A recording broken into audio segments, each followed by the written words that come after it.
We'll start with Suzanne with roll call. Thank you. Okay, Mayor LaBarre, Here. Mayor Pro Tem Case, Here. Councilmember Alfieri, Here. Councilmember Nakai, Here. Councilmember Neal, Here. Councilmember Zulawaga. Yes. Thank you.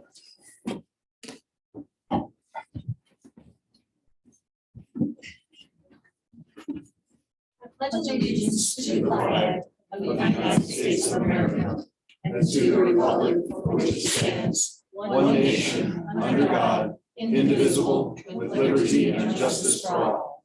America, we love you.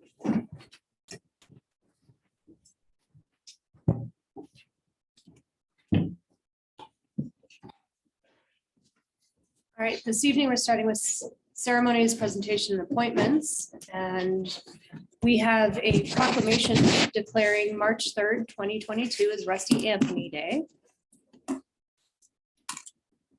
And Rusty was an employee with the city who unfortunately passed.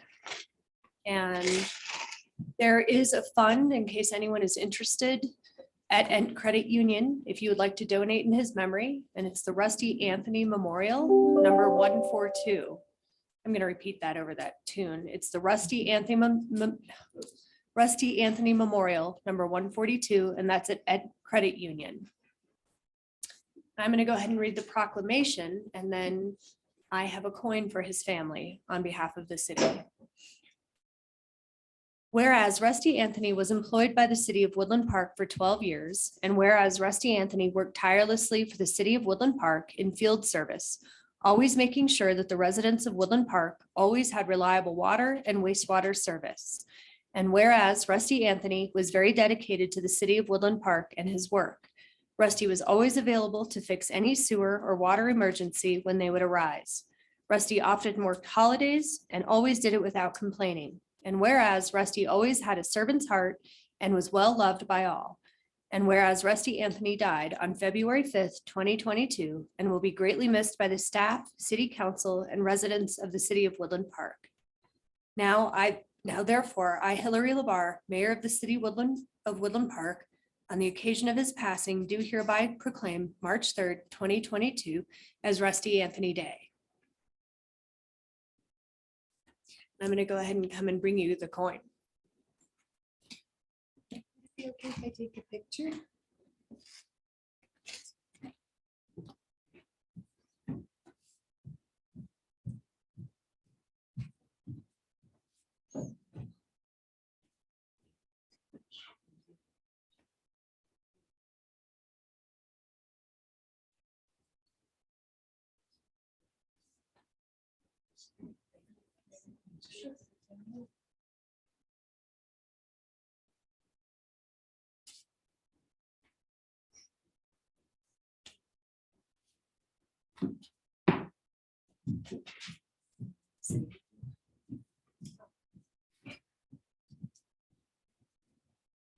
And I know that some of our staff here and our council members knew Rusty and knew him for quite some time.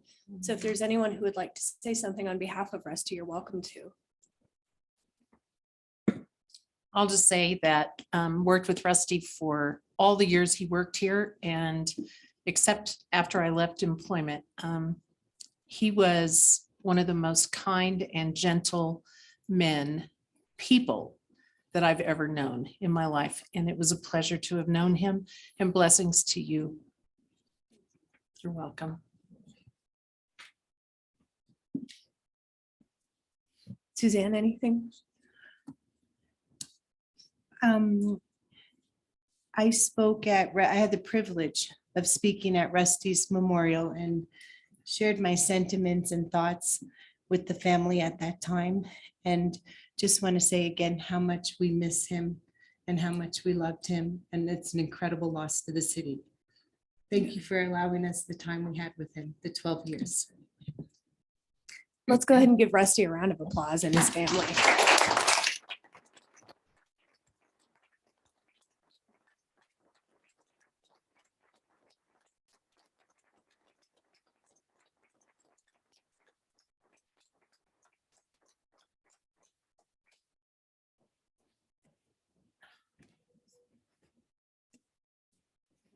do any of you want to say anything? or- I love him.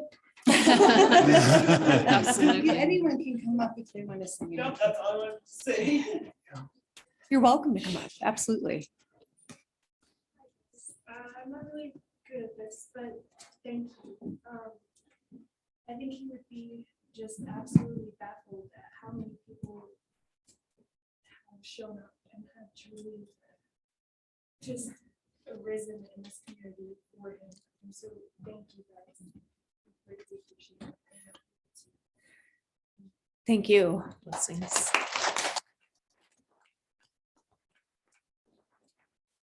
I was most impressed with your comments at the memorial. Can I share? So she says she used to go fishing with her dad, and she thought she knew how to fish, right? 'Cause her dad said, no, no, no, no. You've got to put the worm on the hook and go, here, fishy, fishy, fishy. Is that right? That was great. I remembered it from that. That's great. And he was just he was the first guy in the hole. He was just such a giver. So I didn't know him as that long, but I did have the pleasure of meeting him. One more comment, Mayor LeBar, that I'd like to add is it was evident the day or in the evening of Rusty's service. I, in my many years of being here, never saw so many people in that cultural center as I did that evening. The fire chief started counting people for me, and he got to about 215 people. People was still pouring in the door, and he said, I can't count anymore. And he gave up. It was incredible, the amount of people that came out to pay their respects. It's awesome. And I would just want to add that I didn't get to work with Rusty very much or for very long, but I was always impressed by just the size of his heart, his servant's heart. We worked with him each day, and he made everyone here walk away with a smile.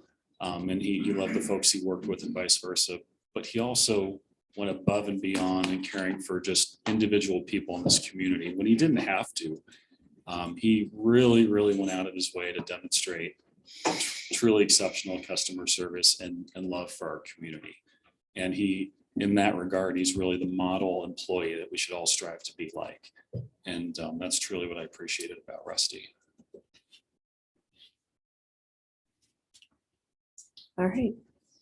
Thanks, everyone. And thank you. Thank you for letting us have him. I do want to say what an incredible honor it is for you to have presented this to me. It's with a great deal of pride that I accept it in this thing. Thank you. Thank you. Bless you.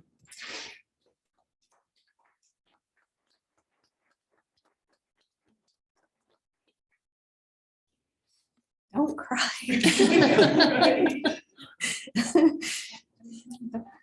Okay, so I'm gonna move on, otherwise I'll start crying too, and then we won't move on. So I'm gonna move on to 3B, and it's going to be presentation and placement approval of a Veterans Memorial in Memorial Park. And our presenter is Jim Weir. And I'm also aware that our commissioners are here this evening. And if the commissioners would like to say a word too, you're welcome. Thank you. First, on behalf of the rally committee, to the family, please accept our condolences for your loss, and to the city. Heard a lot about the guy and heard he was a great guy. I'm Jim Ware. I'm the founder and organizer of the Salute to American Veterans Rally. The hat we're wearing today is for the proposed memorial placement, as we have done in our previous two venues where we've held the rally. Placing a all veterans, all branches memorial centered around POW MIA, but open to everyone. Brought a few supporters here. I know there's a few more in the audience. This will be our third time in front of you discussing the memorial, starting in September of last year. Then in October last year, we formed a memorial committee, which includes the rally committee and some folks from the the local community from Teller County, a couple of them are standing here with me. Came back in, again, in October and back again now, hoping to gain approval to physically move forward. We've included a timeline in your packet, and you'll see that, you know, with as much left as we have to do, with the goal being to dedicate and unveil the memorial in August at the 2022 rally, that we're hoping to be able to move forward after tonight. As far as the memorial goes, our rally committee chairman, Ray, has got some photos here that he could, and the council has those, but if you want to pass them around the audience, if anybody's interested in seeing that. As we've done with our other memorials, we go for the absolute minimalistic approach. So this is as simple as it can be, as inexpensive as it can be, as uncomplicated as it can be, and is basically a wall in which then plaques can be installed one at a time to memorialize particular branches, particular veterans, particular outfits, or particular occasions. Okay. We have a plan as far as colors and presentation of the memorial to complement the Dixon Memorial, minimize the visual impact. In other words, like the Dixon Memorial, it is nothing that sticks out. It's you know, very appropriate, but not you know, overt. We make the biggest effort that we can to have it blend in with what's there. The spot we've picked out lends itself to no disruption of any existing park assets. No grass needs to be torn up. No landscaping needs to be moved. No sprinkler lines need to be dug up. In fact, the spot that we picked is the only spot in the park that is dirt. There's no landscaping, there's no anything. In talking to park staff, you know, they were actually just recently discussing what to do with that area. Seed it, put a flower bed in, put mulch in, but you know, they were looking for something to do there. And my conversation with Steve Varner was, you know, Jim, if you came to me and asked where I would like the memorial put, that would be the spot. So he is 100% behind what we need to do. And again, you know, we will have no interruption of anything that's going on in the park now. We've also secured a third generation stonemason who's licensed, who's agreed to do the work. So, you know, there's been questions about, we already have a memorial. There's a memorial in Victor. There's a memorial in Cripple Creek. What's different about this? This memorial is dynamic. Typically, when you put up a veterans memorial like the Eric V. Dixon Memorial, it's done and there it sits. This one is dynamic insofar that every year, at least during the rally and perhaps other times, plaques will be added to it. I'm going to ask Annie Durham. This is a member of our memorial committee, Annie Durham. She's from Cripple Creek. She's also potentially Cripple Creek's next mayor, by the way. But I'm going to have her bring this plaque up. This will be the first plaque that's going to go on the memorial. This is dedicated to Lieutenant James Downing, who we just lost a couple of years ago. He's a Pearl Harbor survivor. He was a big supporter of the rally. So this is the type of thing that we add to the memorial each year. The rally pays for the plaques and we dedicate them. Again, it's open for all veterans of all conflicts and focuses on POW/MIA. We have heard widespread community support through the rally committee and through the memorial committee, which includes local residents. You know, we've managed to reach hundreds of vets to get their thought about this. And in reality, it was a Woodland Park resident who came to me that put the idea in my head after last year's ceremony. And they came to me and said, after we dedicated Lieutenant Downing's plaque, and said, are you going to make a memorial here? Or is that plaque going on the memorial up in Cripple Creek? And at this point, I think it's important that we bolster, our home for the rally, which is Woodland Park. So that's what got the conversation started. The Memorial Committee, as I mentioned, is made up of members of the Rally Committee, which are all leaders in the veterans community in El Paso and in Teller County. The commander of your VFW is part of that. Annie and her husband Beva, of course, Ray, and like with the rally, as a civilian, I look to the veterans to ask them, how do you want to do it? What's appropriate? What's going to work?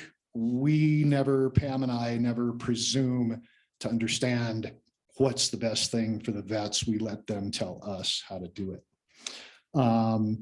We also have a member of the Memorial Committee that ramrodded the Eric V. Dixon Memorial on our Memorial Committee. So we're getting some input from the folks that, took care of the Dixon Memorial there too.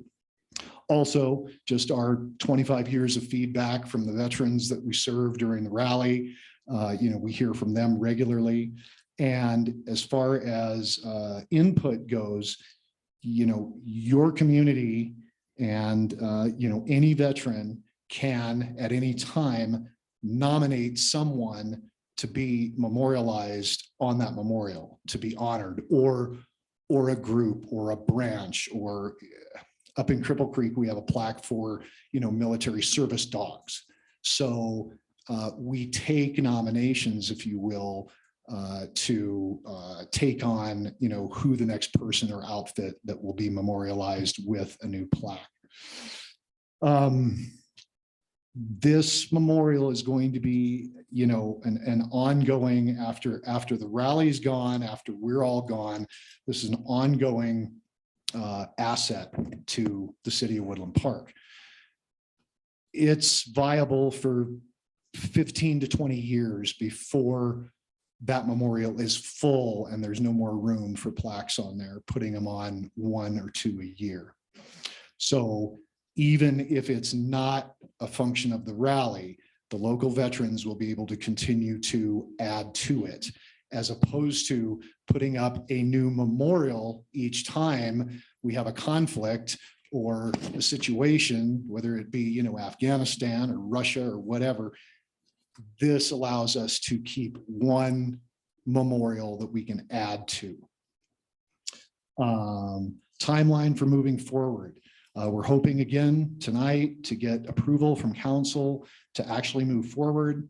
We would, submit the exact plan with measurements, which you have. The memorial is about 10 feet wide, 2 feet deep, about 7 feet tall. It's about the same height as the Dixon Memorial. We would submit that to park staff with a construction plan later this month. We get with the city engineer and get final approval from him. Hopefully that happens in April. We gain approval from the planning department in May. We get final approval from park staff. Once planning and engineering and all that's done, we get final approval from park staff in like the 15th of May. We come back in June to your first meeting to get final approval to break ground. We break ground and we pour the sidewalks and the footer. So there will be a short sidewalk that connects the Dixon Memorial to this memorial and then continues on over to the sidewalk. So there's a little loop there that people can walk and see all sides of the memorial. That would happen like mid-June. The frost is gone. We can dig and pour. Put the memorial up right after your 4th of July. We know the 4th of July is a big celebration in that park. We're going to get the concrete in and then wait to do any kind of construction until your 4th of July is done. And then that leaves it to stand for about a month before we dedicate the memorial in August. That would be August 20th, which is the Saturday of the rally. So that's the proposed timeline that we're hoping is acceptable to council and the department heads that are involved. Again, my communications with Steve Varner has been, he's behind it. It's a perfect spot. It's going to be a piece of cake, to get it done. So with that, barring any questions for me specifically, I'd like to bring Colonel Williams up just to have him say his piece too. Thanks, Jim. Honorable Mayor, honorable council people, I'm here with this group to finish this presentation to you. I know you'll ask us questions and open up to members of the public. Bob Campbell's here and also others. We'll come to you formally next week as commissioners. Today, I'm here as your friend, and I do consider each and every one of you a friend. I just want to start by saying I know that each and every one of you support veterans. I know, some of you have given money to events. I've seen some of you, I've seen all of you on the dais supporting veterans. I've seen you in Cripple Creek. I've seen you in Victor. So no one's here tonight to say, hey, you got to support us. I do just want to put a small point on a few things. There is a role for government, what we're doing tonight. I read social media, and let me tell you why. I've been to war 5 times. Government sent me to war. When I was in war, I flew a government aircraft. I shot government missiles and tanks. I followed government regulations, and the government brought me home. And when I couldn't bring my soldiers home, the government carried my dead home. It's a little disingenuous. And again, this isn't a criticism. This just comments with what's going on in Russia. And if you didn't see the news tonight, we have another nuclear reactor on fire. So we are on the verge of another global war. And I'm an optimist, but I'm also a realist. And I thought as I was driving down here tonight, Jim and I was talking, our kids are going to end up having this exact same discussion in the future on the same dais about memorializing the kids that are already dying over there. And so there is a role for government. I do take very seriously and strongly fiduciary oversight. And what you've heard Jim say, we haven't asked for anything. No one's asking for a penny. And I think we all agree on that. And all the patriots in here, we're not coming here to take the money from our babes to basically say thank you to soldiers. But it's important that we do realize there is a role for government. And that role has always been, since the days of the Spartans and the Greeks, is the earth to give the ground. And so I just want to take us back to a time when Neil Levy sat in that seat, ma'am, and Val Carr, and we all knew those men, and they were good friends of mine. I knew them socially. They're very different people, 2 different sides of the political spectrum. But you know what brought them together and why I was friends with them for a lot of reasons. They all had a common love of their country. They had a common love of Woodland Park, and they had a vision for Memorial Park. And I just remind us, it used to be called something else. It's called Memorial Park because we put memorials in it. And Neil and I sat over there and cried in that corner because he saw a time, he didn't see his own death, but he saw a time and said, do you think there'll be more memorials here? And then I teared up and I said, I wish I could say no, but there'll be a time. Val Carr said the same thing 2 years later and didn't know I had that previous conversation. So this area that Jim's describing is 1/10 of 1% of a park called Memorial Park that is owned by the people, which of course, as elected officials, we get to represent them. So there is a role for government then. And so that ask is, yeah, we'd like to go ahead and occupy the people's land. And I know there's people here that'll have opinions, and I think I know what they'll say, but we are humbly asking for that. And then the final point about a memorial, and again, not a criticism, but again, it's on social media. Why do we need another memorial? I could tell you that Council Member Nakai was with me the day that we watched the World War II veteran look at his name on, along with his friends, on the World War II memorial in Victor. And we asked him to speak and he couldn't speak. He just couldn't. So he got something out of that. I've experienced that every time I stand in front of the beautiful Eric Dixon Memorial, because my dad's name's on the bottom on one side and my wife's dad's name's on the other side. We come to it on occasions that we can't talk. We just sit there and cry. And the older I get, the more I cry, right? We all do. And I just don't know what that is, but I could tell you as a soldier, I need to let that steam out. It's healthy. So what you do for 1 out of 4 men in Teller County and in Woodland Park, 1 out of 9 women, those are just the people that served, all the supporters and wives. It's really healing. It's really healing. 6 months ago, I stood up on the same stadium platform with you guys and Jim at the Veterans Rally. We were really struggling with Afghanistan. I gave a speech over at your high school and said to the kids, well, we got you peace. Now we can focus on your future. And 6 months later, we're on the verge of nuclear war in Russia. And so it just changes. And so it's important. So it has a healing impact for us as individuals. And I think when this next war is over and the other wars, it also has a healing impact on people in power like you guys and the folks at the federal government. Before we send men and women to combat, how does it end? What does it look like? Where are our red lines? Who are we as a people? So I think we're in violent agreement on that. And so I just humbly ask you to strongly consider this. There is something called government get out of the way. We hear it all the time at the county level. And you guys have certainly done all the right things, and working with Jim, I think he's come up with to whatever the city manager, whatever ma'am you'd like to do as the mayor, just to make sure we follow all the rules. So they're not looking for any exceptions, but they are looking for your approval so we can move forward. The ground starts thawing, as you know, next month already.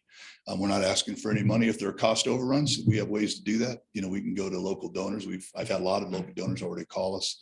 I believe there's still security cameras from Eric Dixon. And that's my final point to you. We were very saddened to find out about the wrecked statue in Lions Park. And that's another reason why you have to have memorials, because it goes from forgetting us to forgetting the reason we went to war, to repeating the past mistakes, to desecrating our monuments. And I know you've got an award out, and we've asked, and I've told Mike we would help pay you as well whenever that bill comes in. But thank you so much for listening to us. And again, thank you for your husband's sacrifice. And that's what this is about as well, as you know. And so this honors everyone. So subject to any questions you have of us, sir, did you have anything you were going to talk? We'll just take any of your questions, and then I know there's members of the public. Ma'am, I see the time. Back to you. Council questions, comments? Sure. Well, I think it's exciting that you're moving to the next step in this. Woodland Park obviously has expressed our welcoming to what you do on an annual basis, for sure. I'm glad that the park has, or that Steve says, yeah, that's a great place for it. One thing I would like to see in your agenda is an opportunity for this proposal to hit the newspapers and social media, et cetera, for the community to go, yeah, we like this idea. Because there's a certain buy-in that happens from the entire community, which, yes, we represent, but this is the first kind of pictorial presentation of that. And I would like to see that the community have an opportunity to chew it over, to go, well, not sure I like the yellow brick, but we might like, you know, a brown brick or something else that meets just their voice. That's all. So I would like to see on perhaps on our next council meeting, which is 3/17, that it's had time to hit the media and to have the public chew it over and go, yeah, this is great. This is good. They may have some other ideas and we might want to tweak it a little bit. So then when you move forward, we dissolve any sort of tension from not bringing it for the people to weigh in on it. So that would be my only comment and thought as we go forward with this. Council, anything further? Okay, I do have some people signed up for public comments. So I'm going to go ahead and start with Bob Campbell. Could I Yeah, I'm sorry, answer Jim. Councilman Zuluaga? Sure. So I understand where you're coming from. Are you suggesting that before council gives us approval to move forward, that we open up for the public to become part of the memorial committee to make suggestions about? I'm not sure I quite understand what you're after. It's my experience that when people participate in stuff, they own it.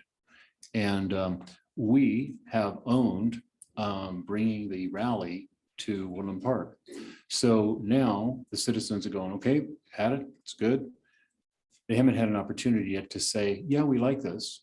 And I think it's important in the process for us to give them that voice. And in your timeline, from what I see, it's not really going to impact anything except from the approval of the ground. But I think that approving of the ground is something, well, still, both of those things I think are important to get community feedback on.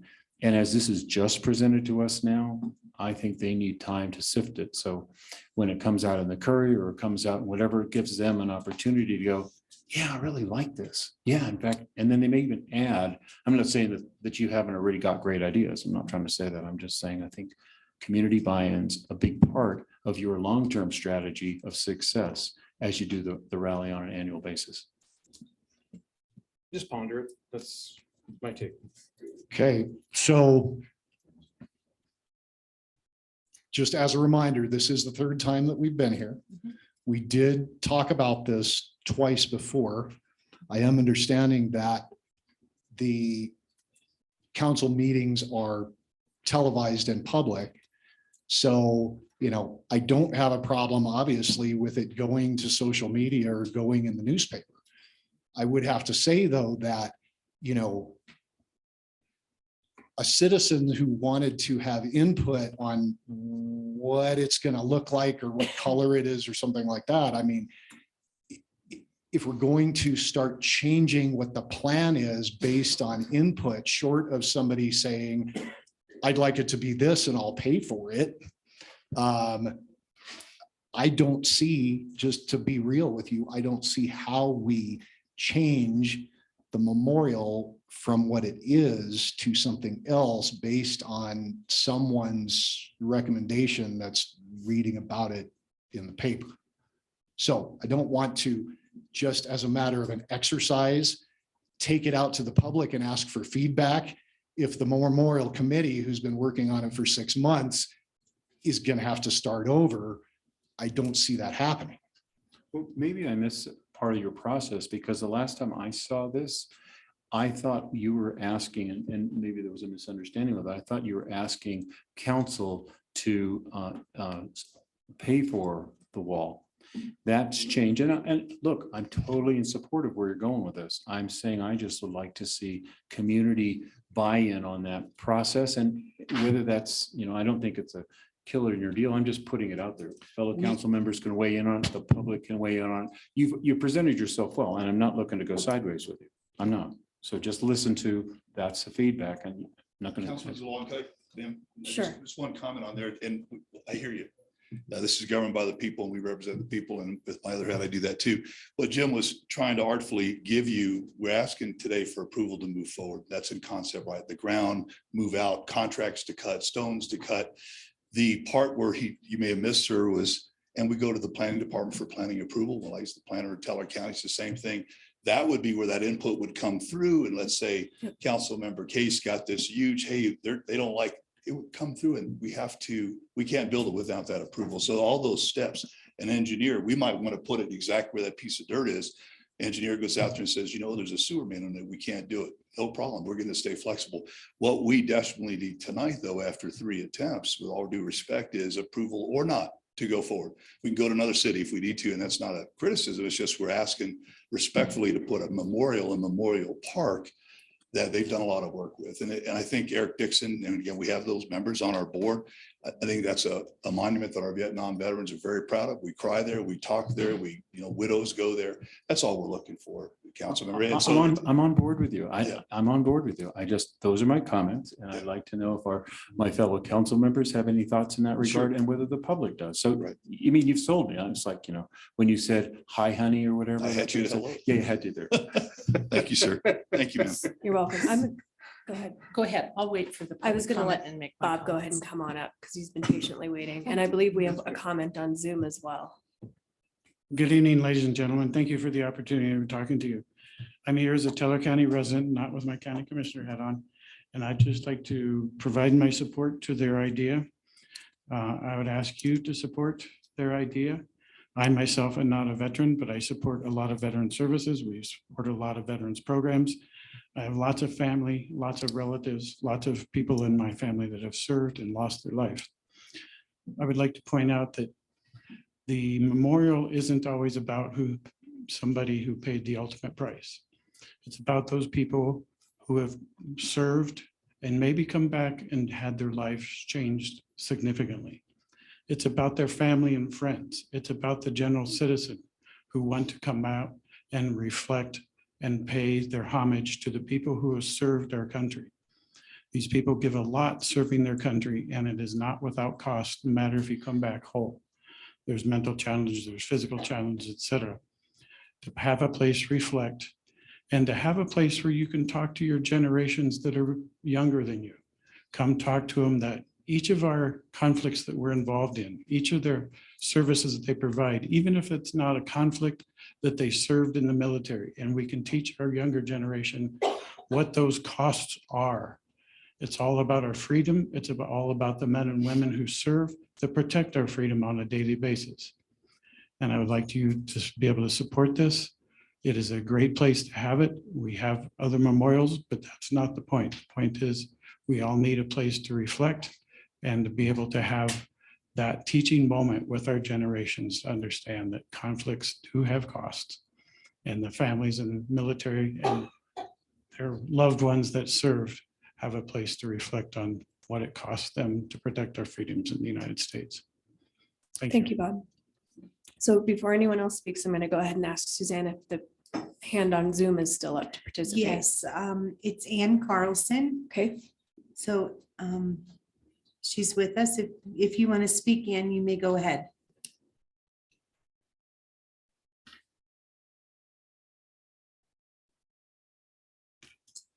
Ann, you had your hand up on Zoom. Did you want to say something? We can come back. We can check again just in case. Okay, Kelly, you had wanted to say something. Thank you. Looking at the process and understanding the process of something like this, one of the things that it will do through the process, the public process in coming forward for final approval is it will go to the Parks and Rec Advisory Board. They'll review the plans. They get in the weeds, if you will, and will ask good questions. They're a group of citizens that have been formed, and they're, interestingly enough, I'm the liaison on that board, and they're very dedicated and get involved very, very deeply.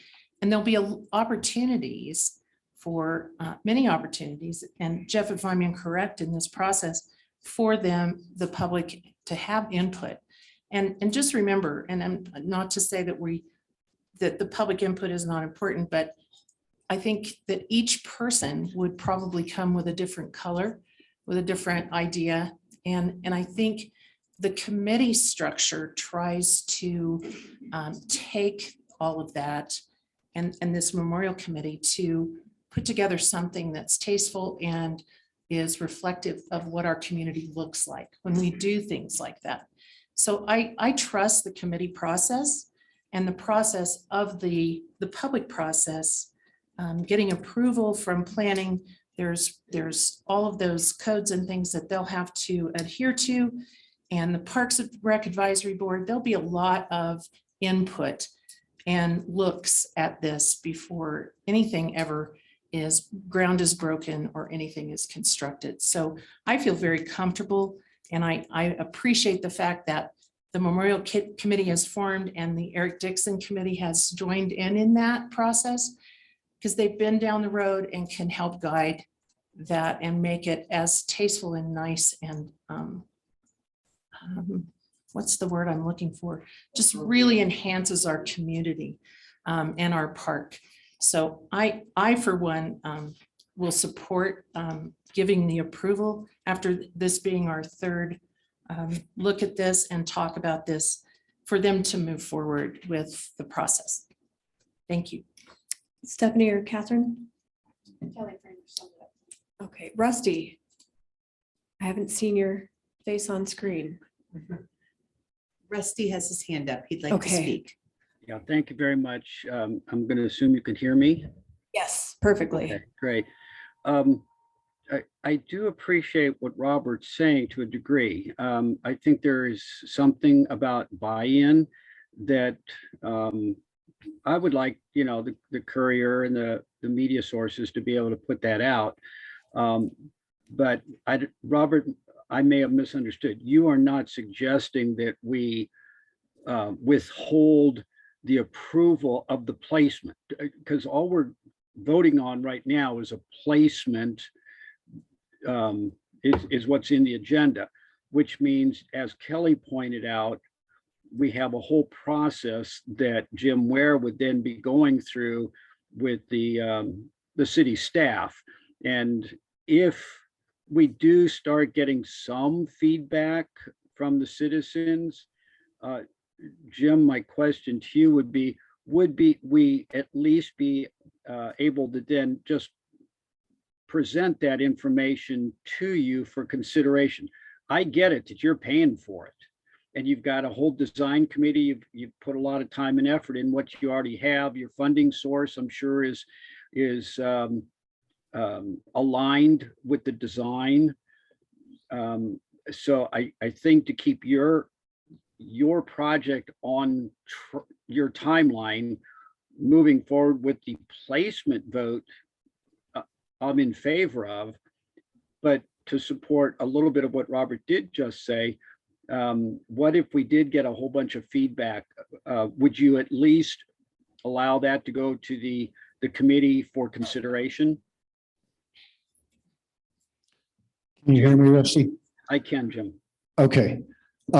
Yeah, absolutely. I mean, final approval includes all components, which means, you know, the city engineer, the parks people, council, everybody buying off on that. And obviously, if there was some, you know, to Kelly's point, you're always going to have one or two people say, you know, I wish it was pink because that's my favorite color. Right. But there was some overwhelming notion that we want it to be, you know, if somebody came and said, we want it to be twice the size. Great. How are we going to pay for it? As long as the answer is there, we're obligated to comply with what council directs, and council works for your citizens. And again, same as the rally, you know, we're guests in your town. So we're obliged to wipe our feet, you know, before we come inside. And Jim, that was my understanding, that you would consider it. I want to make sure, Robert, is that kind of the direction you're wanting to go in?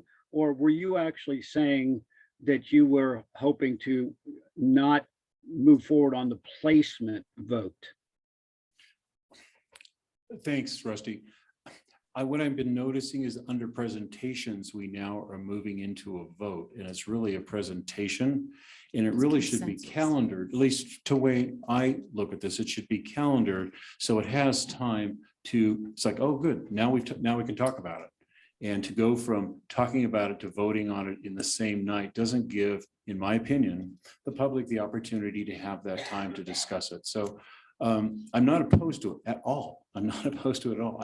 The process to me seems to be, we're moving, and we've done this at several meetings where we have a presentation and then we have to make a decision on it at that time. And I think, it's just my opinion, I think that there's a part of public discussion and a buy-in on this that is of value to us. So if we choose not to, you know, that's totally okay. But I guess, Jeff, I would ask you, is it appropriate to go from presentation to a vote? And then is there any need for a resolution? Is there a need for an ordinance? Is there any need, because this is public land, it's a public This is process? just a consensus, and we do this under ceremonies and presentations often. This is just a consensus that they can move forward with what they want to do, because it still has to go through all the other formal review processes before it comes back to us. This is not a vote that becomes an ordinance or a resolution at this time. So, but I'll let Jeff clarify. I was going to say something quite similar, actually. This seems to be sort of a testing the waters, coming to see you all ahead of time. They could have just filed with the Planning Commission like any other project, but coming here to, I think, get a sense from you all whether this is worth pursuing or whether they're going to run into resistance later, is my assessment. Right, and back in September, Jim came to us and said, hey, we've got this memorial, we have this idea. We kind of think this is what it's going to look like. We're not asking the city for funds, but we are asking for a space in the park. And that was almost 6 months ago. And so since then, they've been trying to see if they could raise the funds, get the committee together and get it figured out. They were able to do that. Now they're here saying, we got the committee, we're getting the funds, here's the design, we'd like to move forward. And before we continue any further, I know I have another person waiting. You do. So I'm gonna let them go and then we can come back. We have Joe Fury would like to speak.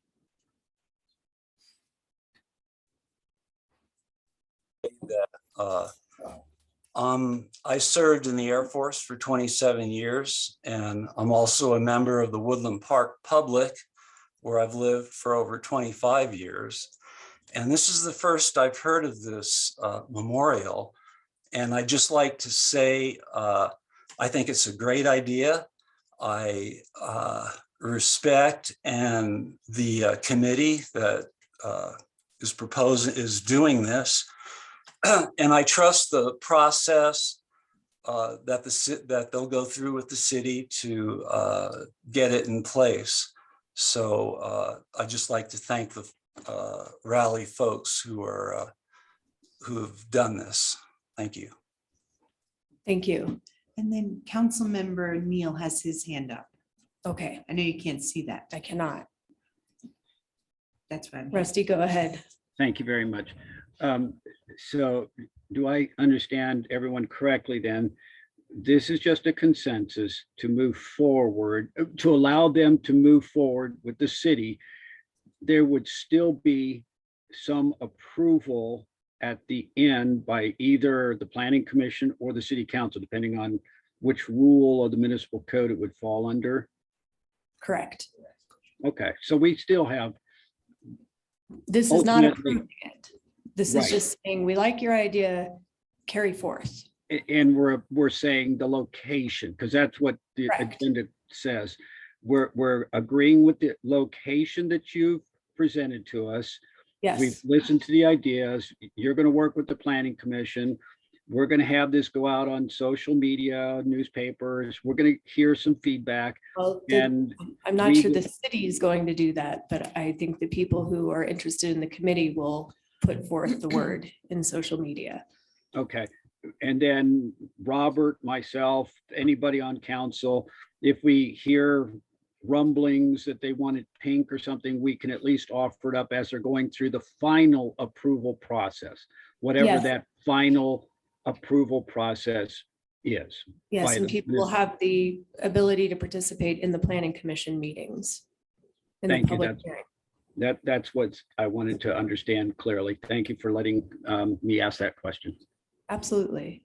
I see Suzanne has her hand up at me. Mayor LaBar, and just to bring to council's attention, it clearly says that on your agenda. This Yes. is just a presentation and placement approval, nothing Yes. more. Correct. Council, any further questions or comments? I would just, Hang on. oh, I'm sorry. You're gonna give go. somebody a I know, chance who I'm hasn't sitting gone over yet. here so quiet. Everybody's like, what's wrong with her? You know, Jim, I fully support it. I love it. I love the fact that you're not asking for money from us either. That's my favorite part. I wanted to make one comment though, because it sounds like Rusty keeps talking about the placement of it. And correct me if I'm wrong, but this is yes, this is a good place to have it, but that might change as well. As I don't remember who it was. I think Dan, it was you that was saying, you know, if they get in there and decide there's an issue with that specific place, we can still move it. So everything's still very fluid. And it's not like we're by consensus moving forward with this saying, okay, this is where it has to go. We're just saying, yep, keep going forward. Looks great. Like the placement. If it doesn't work, we'll figure out something else. So I love the whole thing. Thank you. Right now, park staff is saying that's the perfect spot. It was just fortuitous that that's where we wanted to put it next to the memorial. Yeah. If that changes, obviously, you know, things are a moving target until. you know, Absolutely.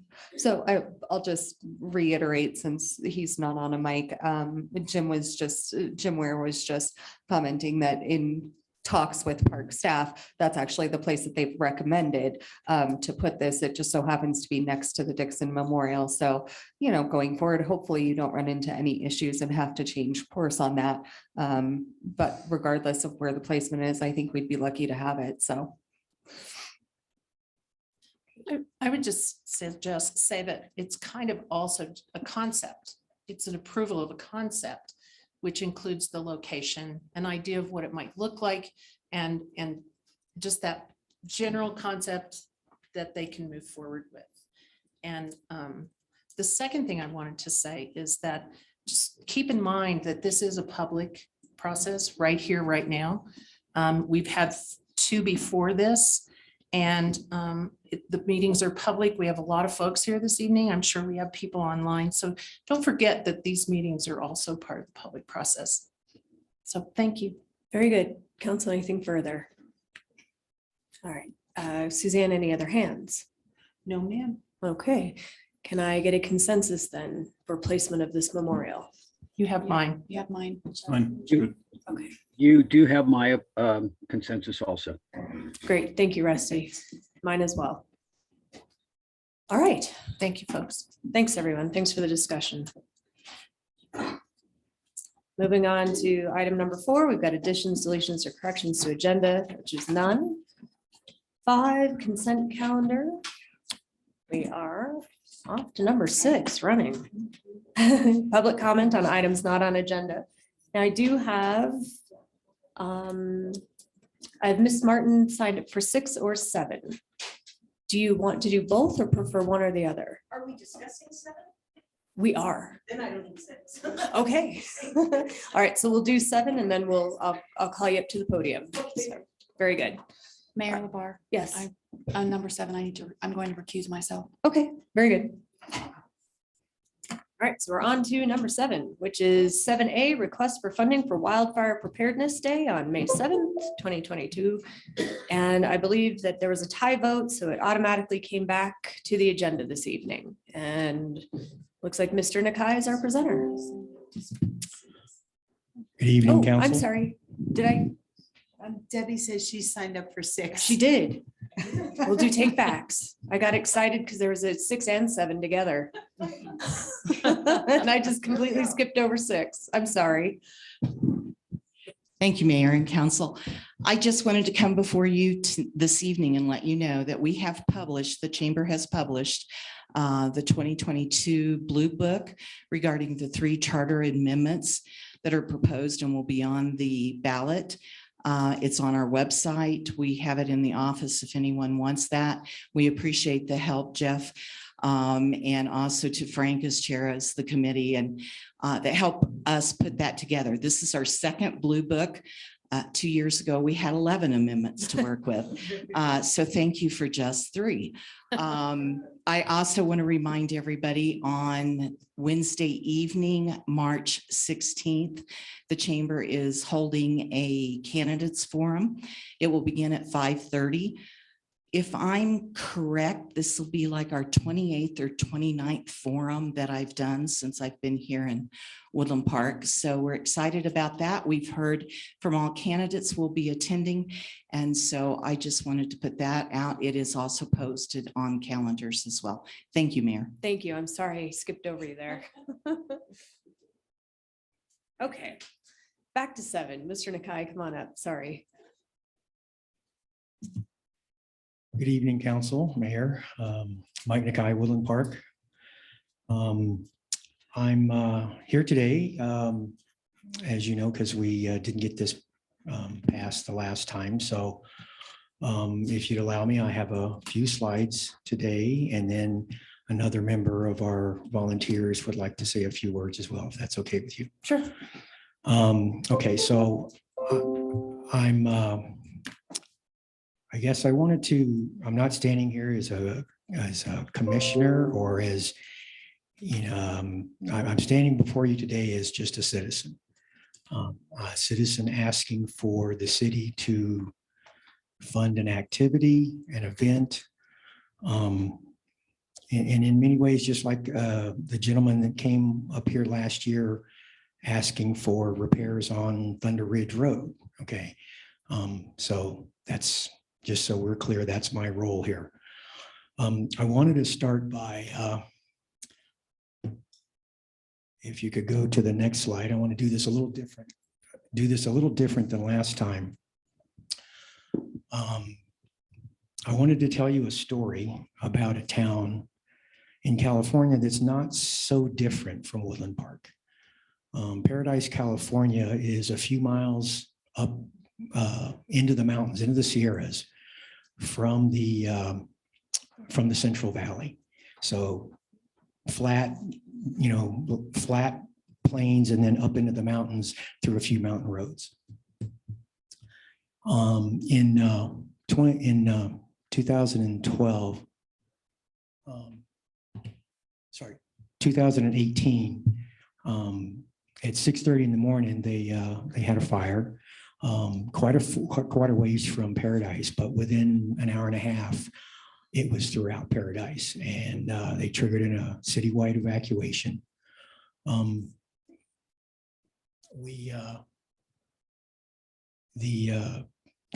that evacuation, everyone went onto those 4 roads to try to get out of Paradise. This resulted in traffic jams that lasted upwards of 10 hours. There's videos that depict this that looks like nighttime. It's noon, high noon, and it looks like it's, dark because the smoke is so thick. There's 85 fatalities that occurred in Paradise. 7 of those people were found in their cars. The vast majority of these fatalities were folks that needed assistance in evacuating. They're either wheelchair bound, they're elderly, they needed some kind of assistance of some type to get out. There were a number of notification failures. What I mean by that is they have a system that was similar to ours where you need to sign up to be notified of an emergency and it's time to evacuate. Many did not get those notifications. There's several reasons for that. But even in the Marshall Fire that just occurred a few months ago, we heard the same stories. Okay. Our system relies right now, we have a 2-tier system currently. The 3rd tier, I think, is coming online, but basically we have a 2-tiered system that requires sign up, citizen participation to get notified. When the fire went through Paradise, it was devastating. 95% of all structures were lost. As you can see, the population went from 26,000 to just under 5,000 in a year. So what does this have to do with us? Is this a worst case scenario? Can this happen here? Rob, if you go to the next slide. Okay, so let's go back to 2012, Waldo Canyon Fire. Many of you were here. Many of you can remember this fire started on a Friday night. It blew up on Saturday and it burned for several days. It would blow up during the day, it would lay down at night. And on Tuesday, and an interesting story about this. So I was in the fire service when I was younger, and I considered myself a reasonably educated individual with regards to fire. And so I stayed too long. Okay. We found ourselves in Tuesday packing up the cars to leave, and in the driveway, all of a sudden we look up and the trees are bending at an enormous rate. And what we're experiencing is 65-mile-an-hour winds coming out of the west. So if you recall, the fire burned for several days, and that blue area you're looking at is the burn scar on Tuesday morning. It had burned mostly to the north and northeast. There was a thunderstorm on Tuesday over in Divide, and sometimes this happens. I don't understand in weather exactly, but I guess this thunderstorm collapsed, and there's what's called an outflow, and there's tremendous winds that come out of the storm in all directions, and that wind happened to blow that fire directly into Mountain Shadows, and that's where you can see the rest of that red burn scar. For days they were worried about Mountain Shadows. As I was speaking to the chief today, there were over 50 trucks staged in Mountain Shadows, waiting, prepping for that fire to come over Queens Canyon. They couldn't stop it. Still lost, 350 homes, okay? There are events, as you all saw, on December 30th, where the wind and Mother Nature are going to take over, and there's nothing you can do but run, okay? So what I wanted to bring to your attention is wildfire behavior is governed by 3 main factors. fuel, weather, and terrain. Clearly, we have fuel all around us. The weather, as we've seen both in the Waldo Canyon and in Marshall, was a big factor. Interesting enough, in Waldo Canyon, it burned downhill. Okay. Imagine, so what I've shown here over on the left is a thunderstorm in the Divide area. What happens if that thunderstorm is over in the Colorado Springs area and the outflow goes the other direction and blows that fire up into Woodland Park? So is it that far out of realm that paradise could happen here? So what does this mean to us, and what does this have to do with this event? Next slide, please. As I presented last week, we are trying to get out the word and get more participation in our notification system. The last I talked to the chief today, we think that it's around 50%, maybe a little better. That's pretty bad. Okay. One thing that you should know is that Netco is not responsible for notification. Notification, primary responsibility belongs with the city. Okay. Evacuation. Okay. We're trying to tell people, even people like me who made a mistake and stayed too long. Okay. Get out early, have a plan, know your roots. Okay. What is it you do with your pets? Do you have a cage? Is it in the attic? Does your dog have a hiding space under the bed? And how are you going to get them out? There's 100 things here. Evacuation is also the responsibility of the city. Okay. So the other items I think we have covered by the other volunteers that we have. Next slide, please. This is a replica of the financial assistance we were requesting. Again, we're not a nonprofit. We're not a 501 of any type. We're just citizens. Citizens asking the city to do something on this event to educate the public in many factors with respect to this topic.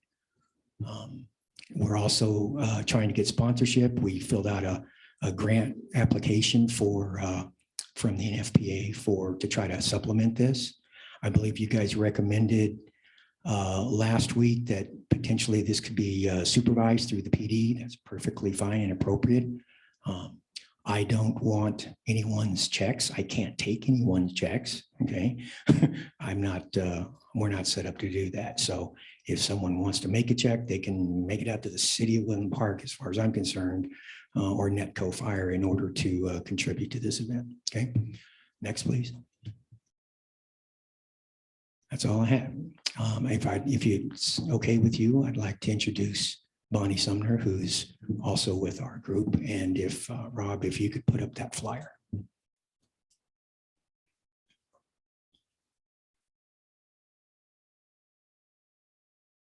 While the flyer is being put up, thank you for listening to me, for having me here tonight.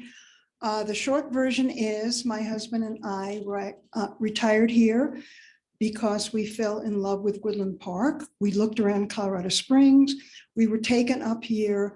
I went into the cultural center. I saw kids performing a play. I saw ladies quilting. Everybody was friendly and lovely. And so we moved up here. I knew nothing about wildfires. It will not surprise you to know that real estate agents, when they are showing you the possibility of living here, do not tell you about wildfires. I happened to go down to Meadowood Park. There was a program that was remembering the Hayman fire, which I knew nothing about. And there was a table with a volunteer talking about Firewise. I knew nothing about it. And I looked at it and I said, oh, this is really interesting. Maybe it makes sense for me as a resident, as a citizen, as someone who has my whole life done volunteer work, to find out more about this. And so in 2013, I became involved in the first Firewise event here. And I have done, I think, maybe 5 since then. It is my passion because I would not like to see this town burn down. I would not like to die in a fire. And things have changed.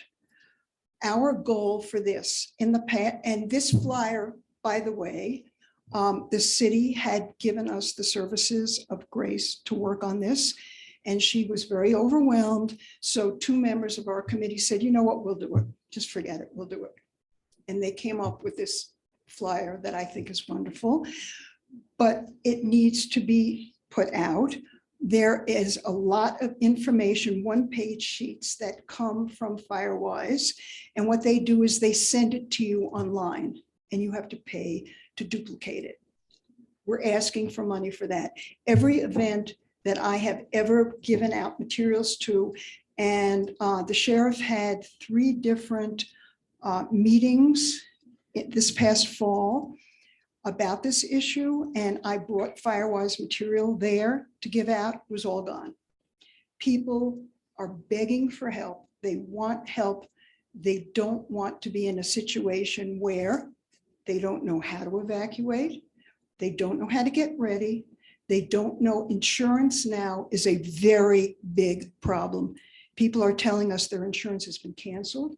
It has been made so high that they can't afford it. We are giving advice about that. Our goal is to have tables around, they're going to bring the trucks out of Netco, tables around very specific information. Nobody's standing up here like I am and talking to you. You will go to a table. If it's something that you need help with, you will get hands-on help right then and there. You will be able to sign up for the alerts.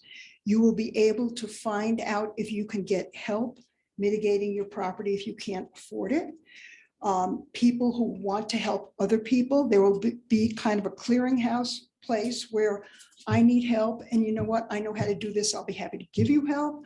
Do you want to rent? I don't have a chainsaw. Maybe we can help you with that. Again, we are all volunteers. We are working with the police department. We are working with the sheriff's department. We are working with emergency management. And Chief Tyler has always been over the top helpful. Anything and everything that he can do.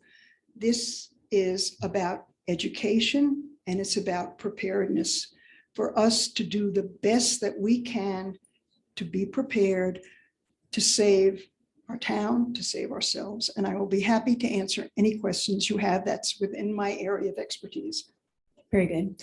Council, I'm going to go ahead and let the public speak first so they don't have to wait. Because I know I have Ms. Martin, and then do we have anyone with their hand up on Zoom for this topic? We do not.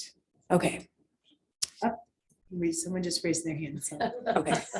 So I'm going to go ahead and let Ms. Martin come on up and speak on this topic.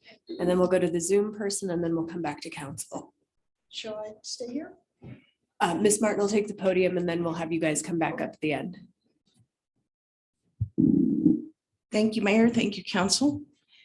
Linda Martin. I've been involved in multiple fire events in one way or another. My sister had a house on each side of the Waldo Canyon fire, and my husband and I went to evacuate one of them. I don't mean to get emotional. I am up here, though, to say it is not the responsibility of local government to pay to help in what I consider a very, very good resource and a very good event to have that day. We have been to one of them and it was very helpful. So I hope that there's not a misunderstanding when I come up here and I beg and plead to hand a $700 check to Mr. Nakai. I donated. I said I would donate last week, and I want to donate because it does need to happen. But it's not up to this city council, to this government, to pay for this event. It is the responsibility for this city council and this local government to make sure we have evacuation routes, to make sure we have properties cleared so that businesses and homeowners can get out. It's the responsibility of this local government to make sure that there is money budgeted for our law enforcement and our firefighters and our EMTs and our dispatchers, all the first responders, to have training, necessary equipment. That's what is the responsibility of the city council. I will still donate $700, and I will challenge anyone sitting up here to match or to also donate. I know money is needed to get this done. We have social media sites throughout Teller County. I'm a member of many of them, and I get so many responses when I post for a missing dog. It's amazing the number of people who see those posts. And what's nice is they're posts that you can refer back to over and over and over again, just as you could for a fire, and how to prepare for a fire. And where do I go to get insurance for my house? You can keep referring back. So I don't believe it is up to the city council, to our local government, to take money from the taxpayers, allow the taxpayers to donate. You even said, Mike, that we could put the boot out. I remember them doing that in security.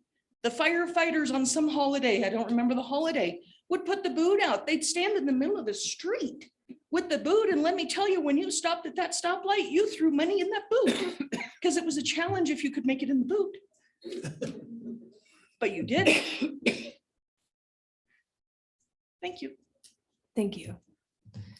Suzanne, do you have a hand up for this? I do. It is Joe Fury would like to speak. Okay. Hello, council. Again, this is Joe Fury. I just would like to say that I believe, as I'm sure everybody else does, that wildfire is the biggest threat to our city and its citizens. And I think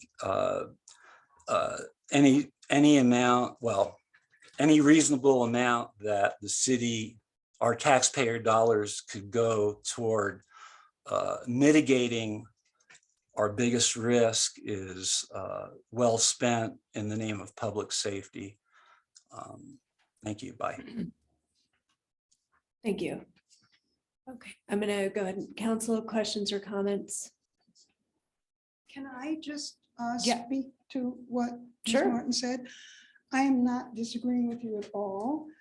What we're asking for, the main expense, is for getting the word out. And I'm on Nextdoor and I read all those posts and I don't disagree with you at all.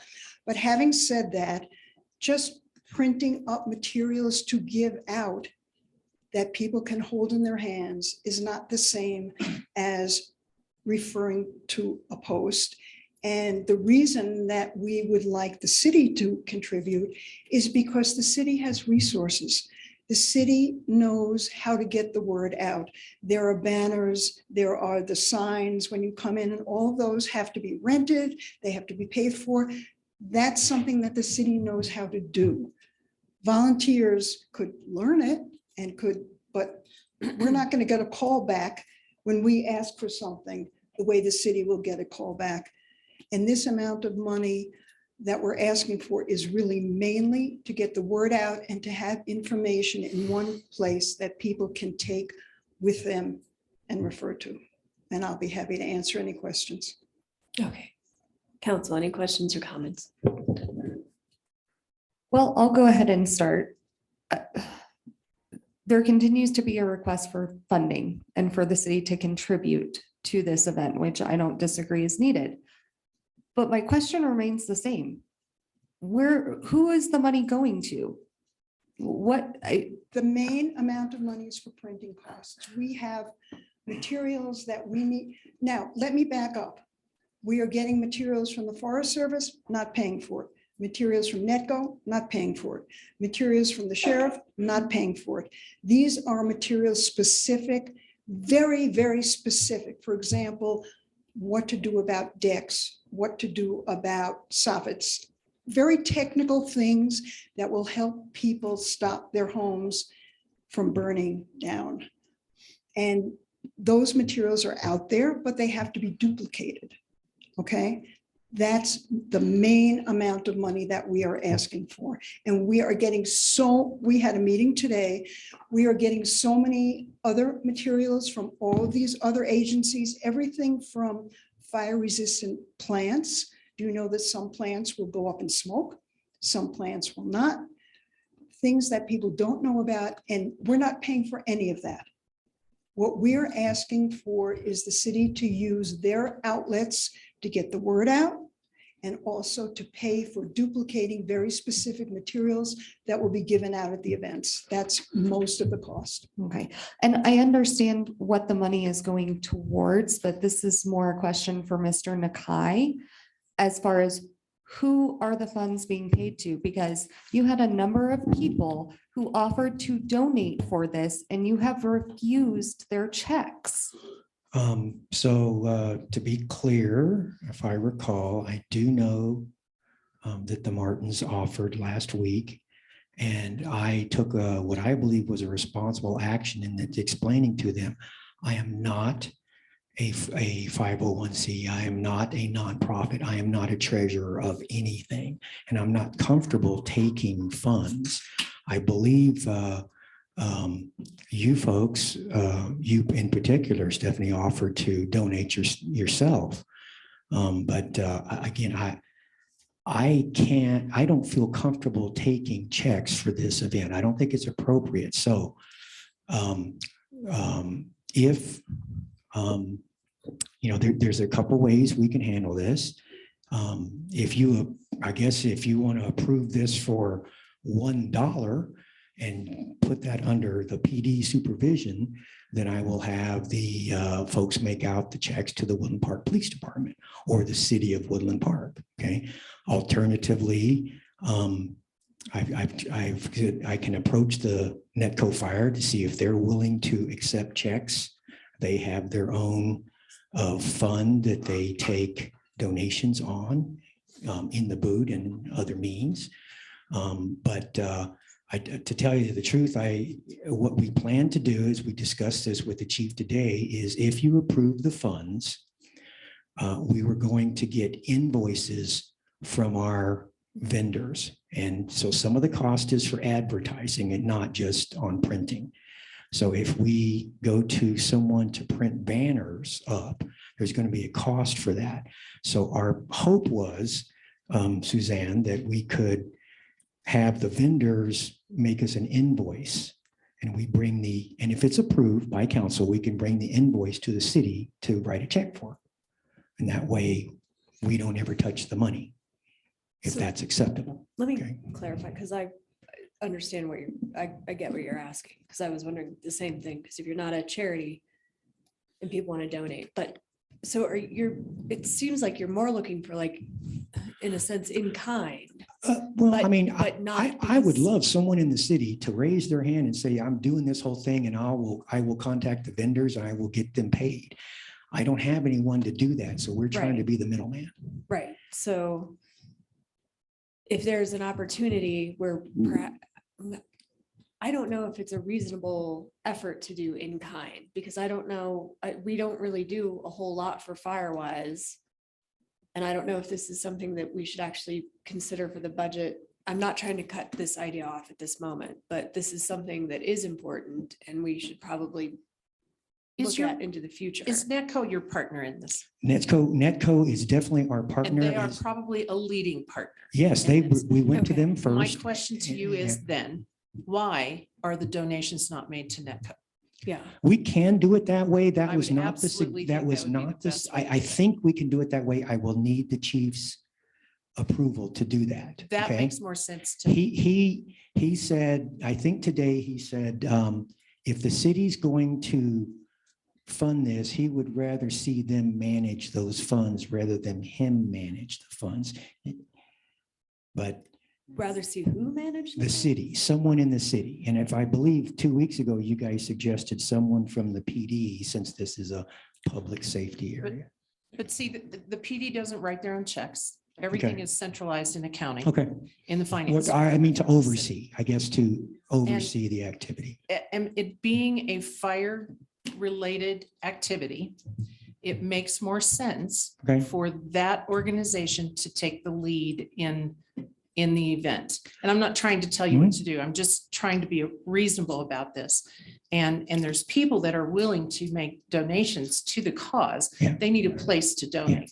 Yeah. I don't think the city is appropriate. Okay, that's fine. That's for fine. Managing. Yeah. And I'll let Michael address that, but that's just my thought. Thank you. Thank you. Couple of thoughts. As I understand, Chief Lambert is on Zoom. And another question I have for you, Michael, is, and I know you're not going to know the answer right off the top of your head, but like, what's council's budget for 2022? I just so happen to have it up. So the total council budget for 2022 is $22,500. Fine. So could we get a consensus? This is just an idea. You don't have to agree with it tonight. Why don't we just take it out of council budget to put into what they're asking for this city to prepare these banners and flyers? Because council I doesn't. like the fact that we seem to have narrowed down, maybe Netco can be the recipient appropriate, of the yeah. donations. I still think that literally within 20 minutes, 2 weeks ago, you had $700 of donations pledged.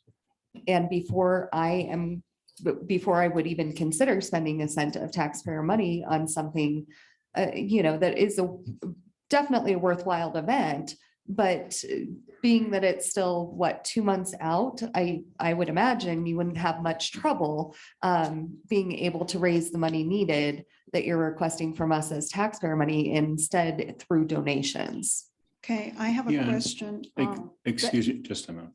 So I think this is not only an excellent idea, I think it's too small. I think it's way too small. When we look at what happened in December to an entire community, I think that you guys are certainly touching the button of what needs to happen. I don't know that if we were to say, for example, really look at what's necessary in terms of evacuation, all those things. So though, if you're saying to, listen, what I heard Mr. Nakai say was that evacuation is a responsibility of the city and is not the responsibility of Netco, then with all speed, we need to develop an evacuation program. And I would say we need to do it before this summer.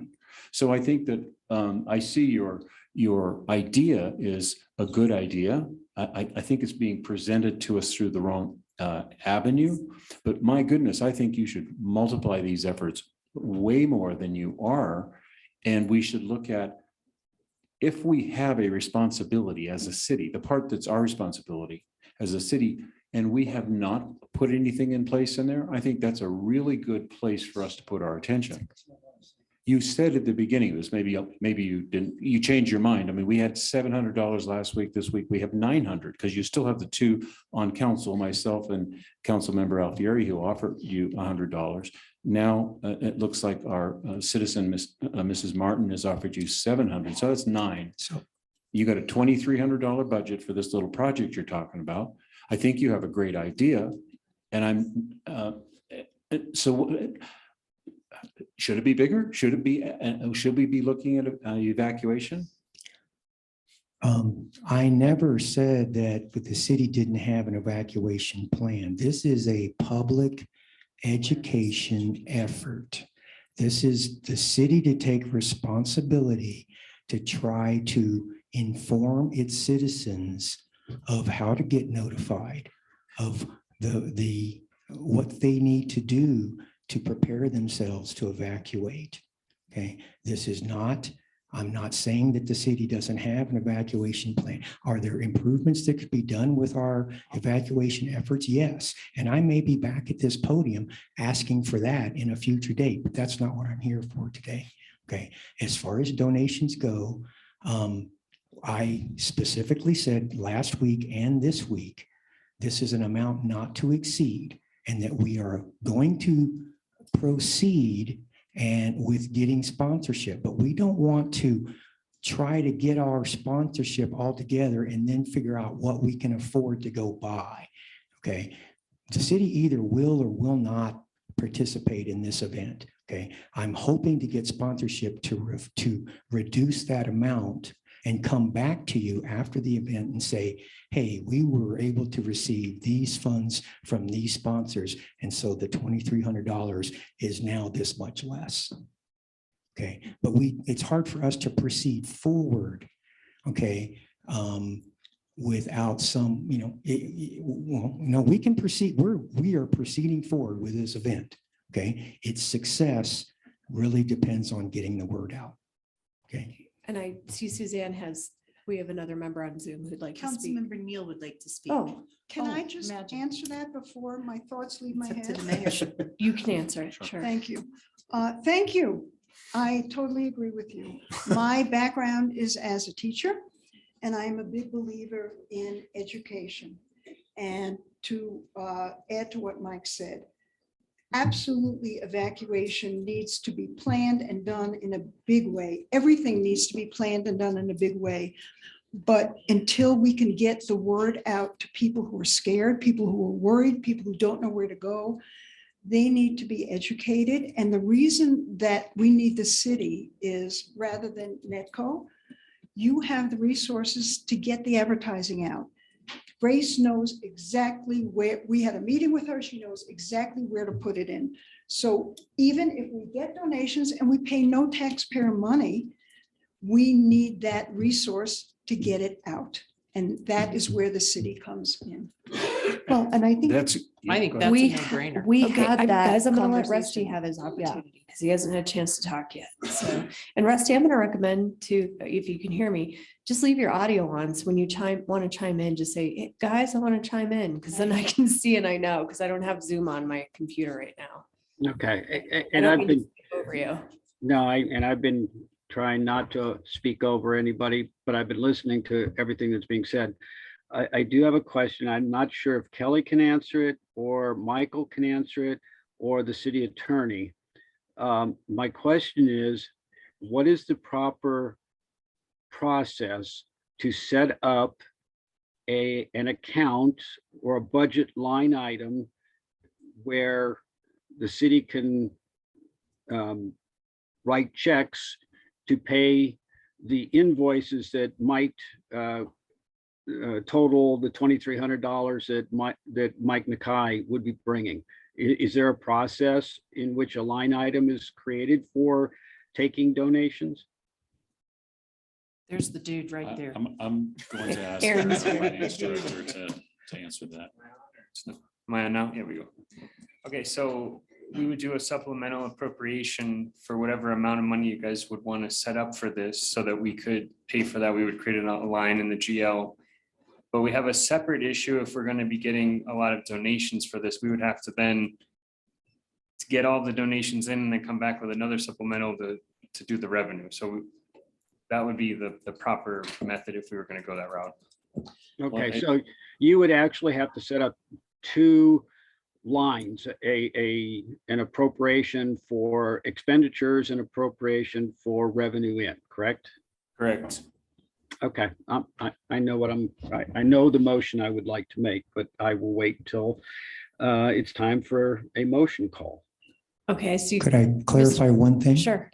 One of our strategies on the sponsorship donations is to ask for just reduced rates on something. So if a particular piece of advertising or printing or something that we're seeking, we were asking for a reduced rate, a discounted rate for public service or what have you.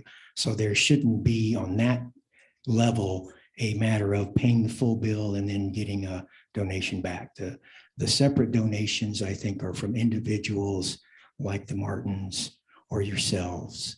And as far as I'm concerned, I don't even have a problem if that doesn't even go towards this event. If someone if it's easier for you guys to handle the accounting, it's just, if these folks would like to donate to their first responders in some manner, that's perfectly appropriate, and it doesn't have to go to this event. Thank you. Thank you. Rusty, oh, sure. You know, the thought is that if we've got this account that's being set up for the city, the people can donate to. Sounds to me this is an ongoing thing, right? You've been doing it since what year, ma'am? 2013. 2013. How have you funded this since 2013? I'll give you an example. Mhm. Firewise is under NFPA, which basically is funded by insurance companies because it is to their benefit if homes don't burn down. They used to send me free 200 copies of anything that I needed. Now they send it online. You've got the, whatever it's called, you print it. Mhm. Okay. Netco always provided things and lots, I mean, nobody was paid. The people who are coming, the experts who are coming didn't get paid. Nobody got paid. It was really advertising and getting the word out. So that's a very good question, but unfortunately things have changed. I mean, I was pretty shocked when I tried to order something and they said, oh, we'll send you a PDF. Okay, so good. So if we have community members who are willing to donate and we set up an account with the city treasurer and we get, who knows, you could get $10,000 towards this, right? So you've got this program here. So my thinking on this is if this is something that's ongoing, I think it's under, because of what happened in December, it's under attention. So I think it's really clear we need to put a lot of attention into this, and particularly as we move into this summer. So if we have an account and people are donating to it, I'm not opposed to us putting a holding account. I mean, it's like if we haven't used our council budget. I'm okay if we put that as a placeholder, but it gets infilled by donations that come. And if you get more donations, and I think you will, particularly as this gets promoted through the city website and stuff, we could see the community rising to the fact that we've got, hey, you thought you'd only needed $2,300, but we actually can do way more than that. But the funds are coming, and they're coming from citizens who want to dedicate to this. Because I mean, I'm happy for a placeholder. I'm happy for a placeholder for this year, but this needs more attention, and it needs it more on an ongoing basis, particularly if you're no longer getting your brochures or whatever. Let me give you another example. I agree completely. Do you all know about the chipper? Yes. Okay, We have one right. available to homeowners. Correct. They don't all know about it. They have no idea how to access it, anything about it. This is the kind of information that we will be giving out at this event. And I agree with you. I would absolutely love to have enough resources to do what you're talking about, but those resources need to go to the police department, to the fire department, to the sheriff, to emergency management, to the people who are working on this. Not for us to have an event. This event should be, to your point, thank you, a springboard for, okay, we're giving out all this information. Let's do something with it. Let's really make a difference. But in order for that to be successful, we have to get people to come. And as much as I love Nextdoor, and I know if you lose your dog, you'll get your dog back on Nextdoor. This is a little bigger than that. Well, I remember as a kid, we used to get the Guys, I'm whole gonna- fire. We had the. we Yeah, had the- I'm gonna, Excuse me. Rusty wanted to make a motion, but I have a question for Aaron. If you are in the line items, if you are capable of taking donations, but if it exceeds the amount that we have paid, it needs to shut off then, doesn't it? We can't continue to take those funds, or can we? It's not that we'd have to shut off, it's just those funds would be earmarked for that specific purpose, so we would Okay. have to keep it and use it for that specific. Particular purpose, right? And then So it may be an we'd have to event, keep coming back, and that was my point. If we kept getting donations, we'd have to keep coming back right? with supplementals, yeah. So I'm gonna go ahead and let Rusty make his motion on this topic, because we've been on it for quite a while now. Yeah, Can I would just- like to, Oh, Rusty, Michael just wants to say one I'm sorry, thing. Councilmember Neal, I just on a minor point, we keep saying donations. I want to make it clear that and our city attorney can correct me if I'm wrong, but these are not tax deductible. The city is not a 501c3. Correct. So I just want, we talk about donations a lot. Yeah, the city. I'm glad you let the citizens know that. Okay. Mayor, may I make the motion now? Yes. I'd like to make a motion to approve a supplemental appropriation up to $2,300 transferred from the city council budget minus any donations received designated specifically for the Wildfire Preparedness Day on May 7th, 2022. I'll second. So, folks, sorry, folks, if I can, Yeah. on a technical note, so supplemental appropriation would be additional money coming out of fund balance in order to pay for it. To do as Councilmember Neal just suggested, made a motion for, that would just be a journal entry to move money out of the council budget. Council expense. So that's what our finance director is saying is something a little bit different. That's new money that would be appropriated and it would be offset by whatever donation. So it's going to be net zero, but you're not taking money out of the council budget to do it. So Suzanne, do you need a clarification? Yeah, that motion needs to be amended. Yeah. So Rusty, if I can just articulate one part I saw in there. You closed it off at that one event. If that fund was in place and it was non-tax exempt or whatever, that fund could grow and those funds would be able to be applied to fire education on an ongoing basis. So would we not want that fund just to keep being there, the ability for people to donate into it as they saw fit? Yeah, Is that a problem with absolutely. that, Aaron? And I want to get the correct language. There are two scenarios, well, three scenarios. The easy scenario is exactly $2,300 comes in and it pays for it exactly.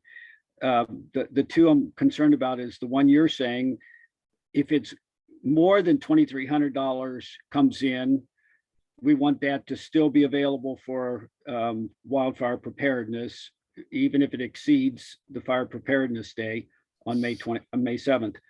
The third scenario that is what if we don't get $2,300? I would like to, my intent is to be able to take from the city council budget and augment the fund for this day up to $2,300. But if we have more, then we don't need to transfer anything because we'll end up with an excess. So Michael, I need the language so I could amend my motion, please. May I help? Kelly's, yeah. go Kelly, for it. please. Please. What we want to do is we want to earmark or take $2,300 out of council expense that's already appropriated in the budget and use it to contribute towards this event. On the other hand, we also would like to accept donations that are not tax deductible from folks that would like to contribute to offset that expenditure. And that would be a source of funds for that expenditure. And so our revenues would be greater than budgeted or anticipated in our current budget. But we don't need to appropriate anything because council has already got council expense appropriated. We just need to transfer it to a line item to account for it so that we can find it in years past as we move forward. Okay. Does that help? We can do that, yes. Okay, so would the motion be wording verbiage like a motion to approve a transfer of up to $2,300 from the city council budget? You help it. Rusty, we're gonna let Aaron help you. Sure. Okay, so you guys want to do it as a transfer out of your budget instead of doing it, okay. Yes. So then, yeah, Rusty, what you said was correct then. You want to do a line item transfer of $2,300 from the city council budget to fire awareness. Is that how you guys want to call it? Education program. Fire education program. Okay, give me a second. I'm writing it down, but motion to approve a line item transfer. Suzanne, I think she's got the word. Suzanne has it. Aaron, isn't there a second half to that? You're going to also set up a place where you can receive the funds. We'll have to do that once the donations start coming in. Because that council would does need to not be have part of to this motion Yeah, too, though. the council We doesn't do have to not approve that. appropriate revenue. When they give us the donations, they're going to be explicitly stated that they have to be used for fire prevention and education awareness. So we Yes. have to put them in an account for that. So So what I'm gonna do is, Suzanne, would you like to? Are you comfortable with the way the motion is made Well, or? let me just, I paraphrased it. Let Thank me you. tell you what I have. Excellent. Basically, Councilmember Neal would like to make a motion to approve a transfer of up to $2,300 from the city council budget to wildfire preparedness minus any donations that would come in. That is correct. I will second that. Whew. You did a fine job, Suzanne. And I think for the discussion portion, the reason why I did it that way is it honors what Robert, Linda Martin, Stephanie, and all the other council members have stated by minimizing the taxpayers' money to the maximum extent possible. At the same time, we do accomplish the goal of protecting the citizens with a very worthwhile endeavor. May I? Council may vote. Is it on our thing here? I'm not seeing it. And Rusty, I would just say, I do appreciate you working to find some sort of compromise in this. It's a hard line for me not to spend taxpayer money on something like this, but I do appreciate you trying to find a middle ground. So I just wanted to mention that. Thank you, Stephanie. And Suzanne, I am not getting the vote coming up yet. None of us are. I did. I did. Oh, yes, it did now. Thank you. I tried I my, can't my tell you trick. why you guys aren't that. I have no idea. I give up. How about I do a manual vote? Yes, please. Alfieri, No. Case, Yes. Labar, Yes. Nakai has recused, Neil, Yes, Zulawaga. Yes. Thank you. Motion carries 4-1. Thank you. Thanks for the discussion and thank you both for your time and volunteering into this issue. It is a critical issue to our community. Thank you. All right, carrying on. Yeah, Catherine, Jeff's gonna go get Catherine. heck, she went home. Yeah, she gave up. I would have. Snuck out the back door.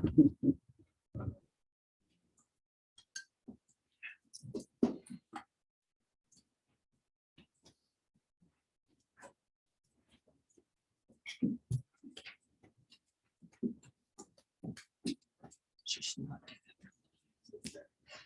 Now I have to open the account.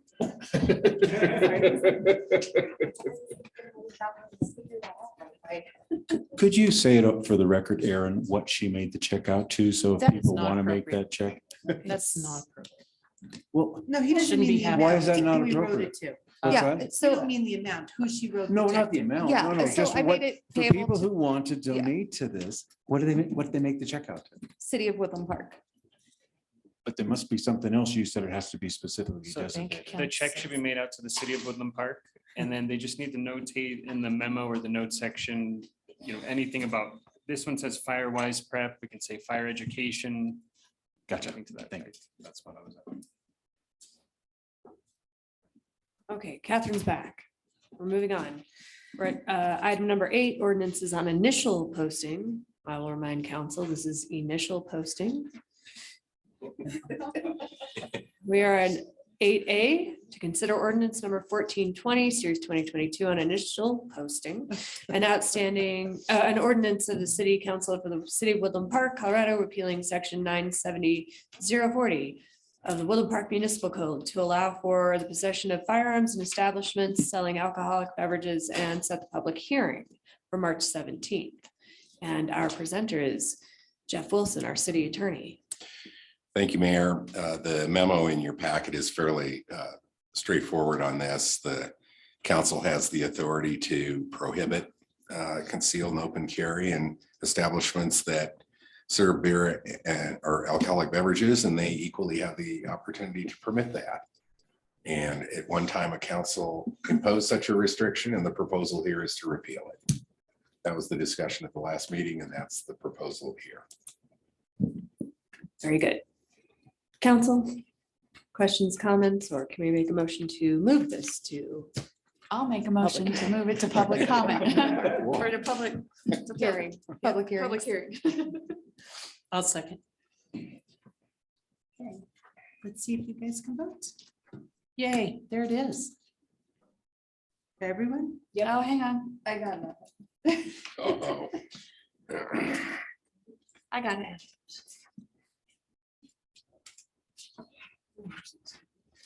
Then, I just have one council member that hasn't voted. Now all the votes are gone. Whatever you guys just did, they'll disappear. Uh-oh. Uh-oh. That's okay, we One can of do it. these years, we will learn this system. Okay, let's do manual votes so we don't waste Yep. time. 1420, ordinance 1420, Case, Yes. LeVar, Yes. Nakai, Yes. Neil, Yes. Zulawaga, Yes. Alfieri. Yes. Thank you. Motion carries unanimously. Very good. Now we're going to carry on to items 8B, which is to consider the ordinance number 1419, series 2022 on initial posting.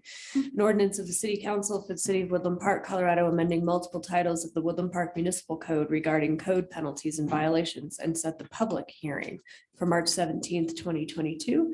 And our presenter this evening will also be Jeff on this item. And I do have someone signed up for public comment. It is Judge McClintock. So Mayor and council, ordinance 1419 is an ordinance to increase, it does not, I was talking with Councilmember Zuluaga earlier, explaining this, that this is not a state mandate reflected in this bill. What the legislature did is permit municipalities to impose higher fines for violation of their ordinances. This bill would permit the court, our judicial branch, to impose penalties up to the amount permitted by the legislature in various areas. That's the bill. There is other material in your packet that relates to a related but separate issue about fine caps, and presents a proposed matrix for that. But that's a separate issue. And indeed, the resolution adopting those fine caps will be on your agenda for your next city council meeting. very good. Judge McClintock, would you like to come up to the podium?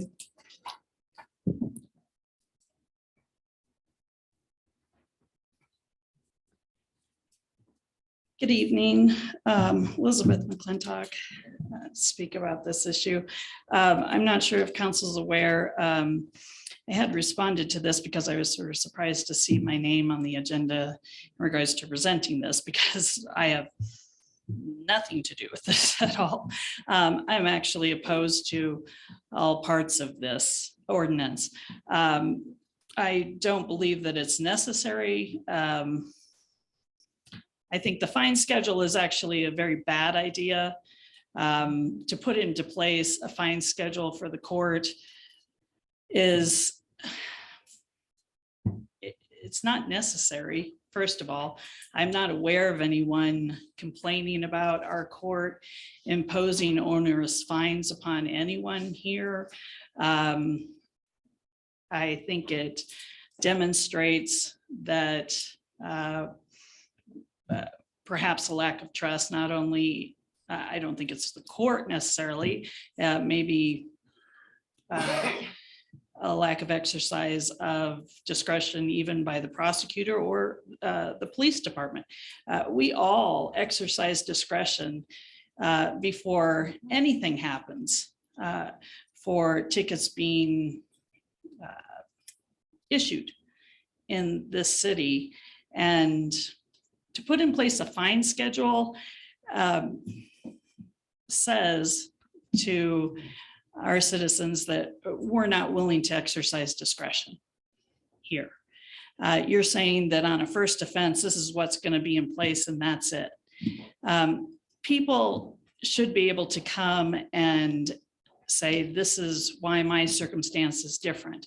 And sometimes a first offense has a much different situation than someone who has a third or a fifth offense.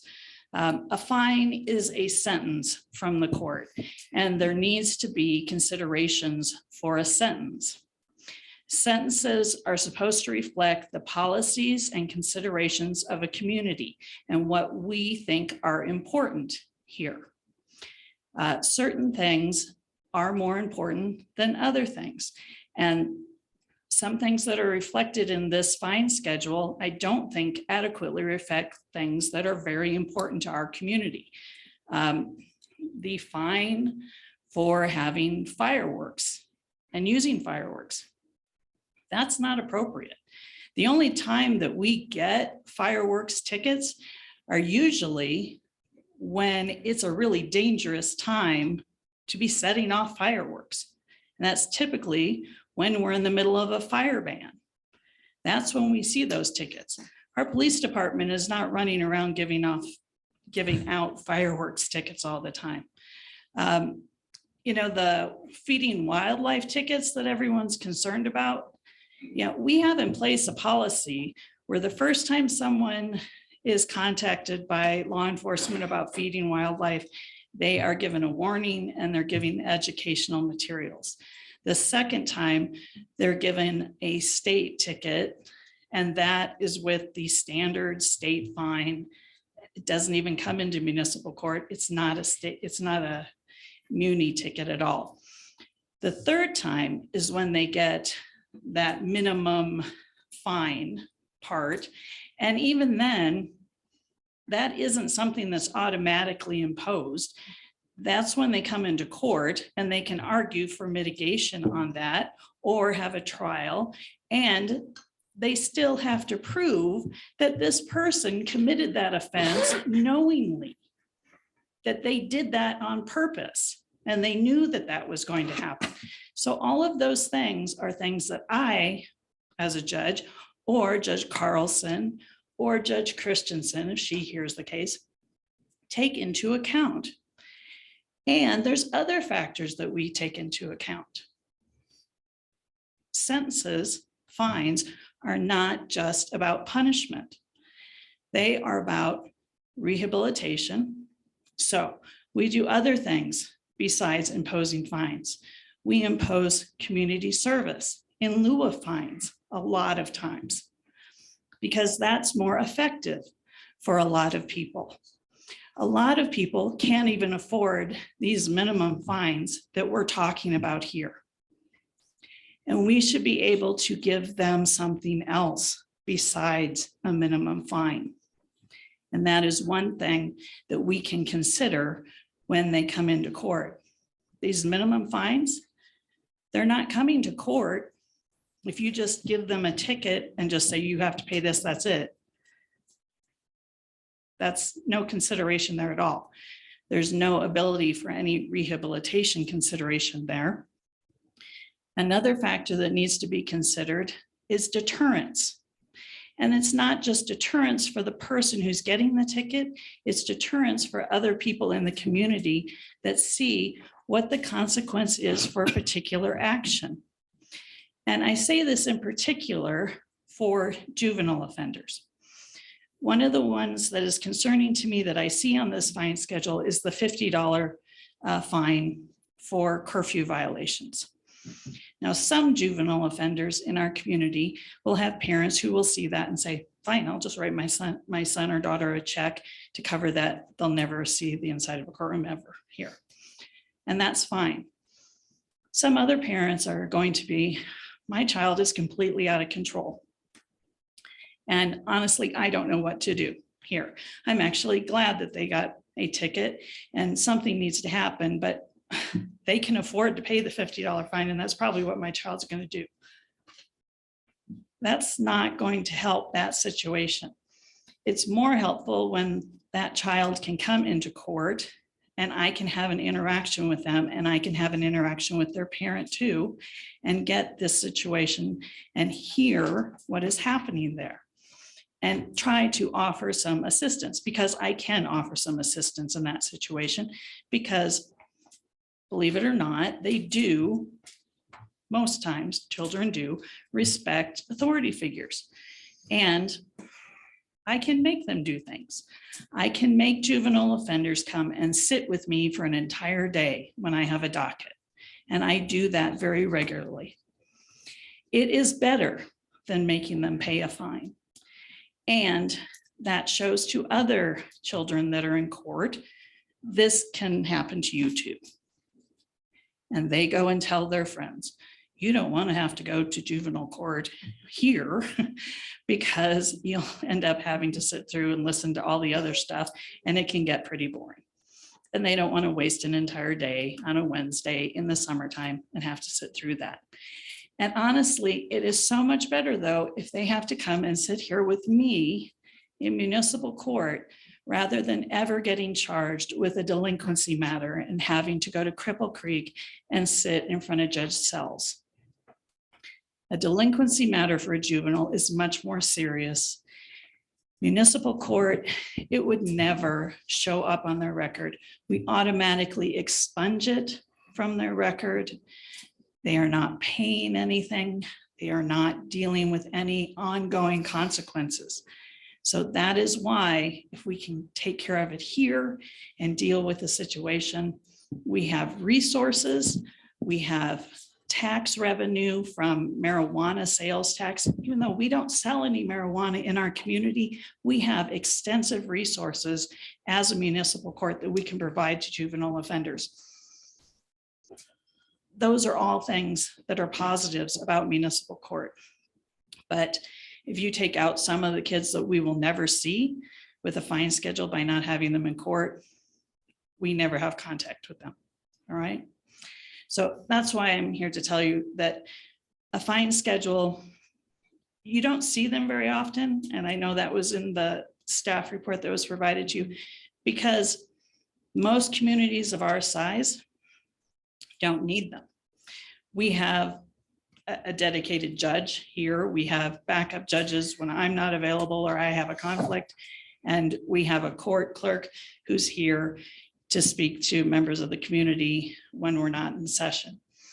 So we have the resources to have a staffed court. I don't see the necessity of this. The fines, as mentioned, we do not have to increase to the $2,650 amount. That went up. Would it make it convenient for an advisement? Yes, but it is not necessary. And I think, as I mentioned the last time I talked to you about a month ago, I have yet to ever impose a maximum fine upon anyone. I don't see that happening. I don't recall Judge Bruce ever doing it in all the decades he was on this bench. And it's just not necessary. So I just wanted to let you know that. I always find that, you hire us. You choose us. And I think you put our trust in us to exercise our discretion soundly. And I think we have always done that. So, I mean, just with that level of trust, continue with that, because I don't think you'll be disappointed. I think, though, this is short-sighted, and I think it does not accomplish what you want it to accomplish. I think it actually is going to do something different, and it will not accomplish the goals that we want to see in this community.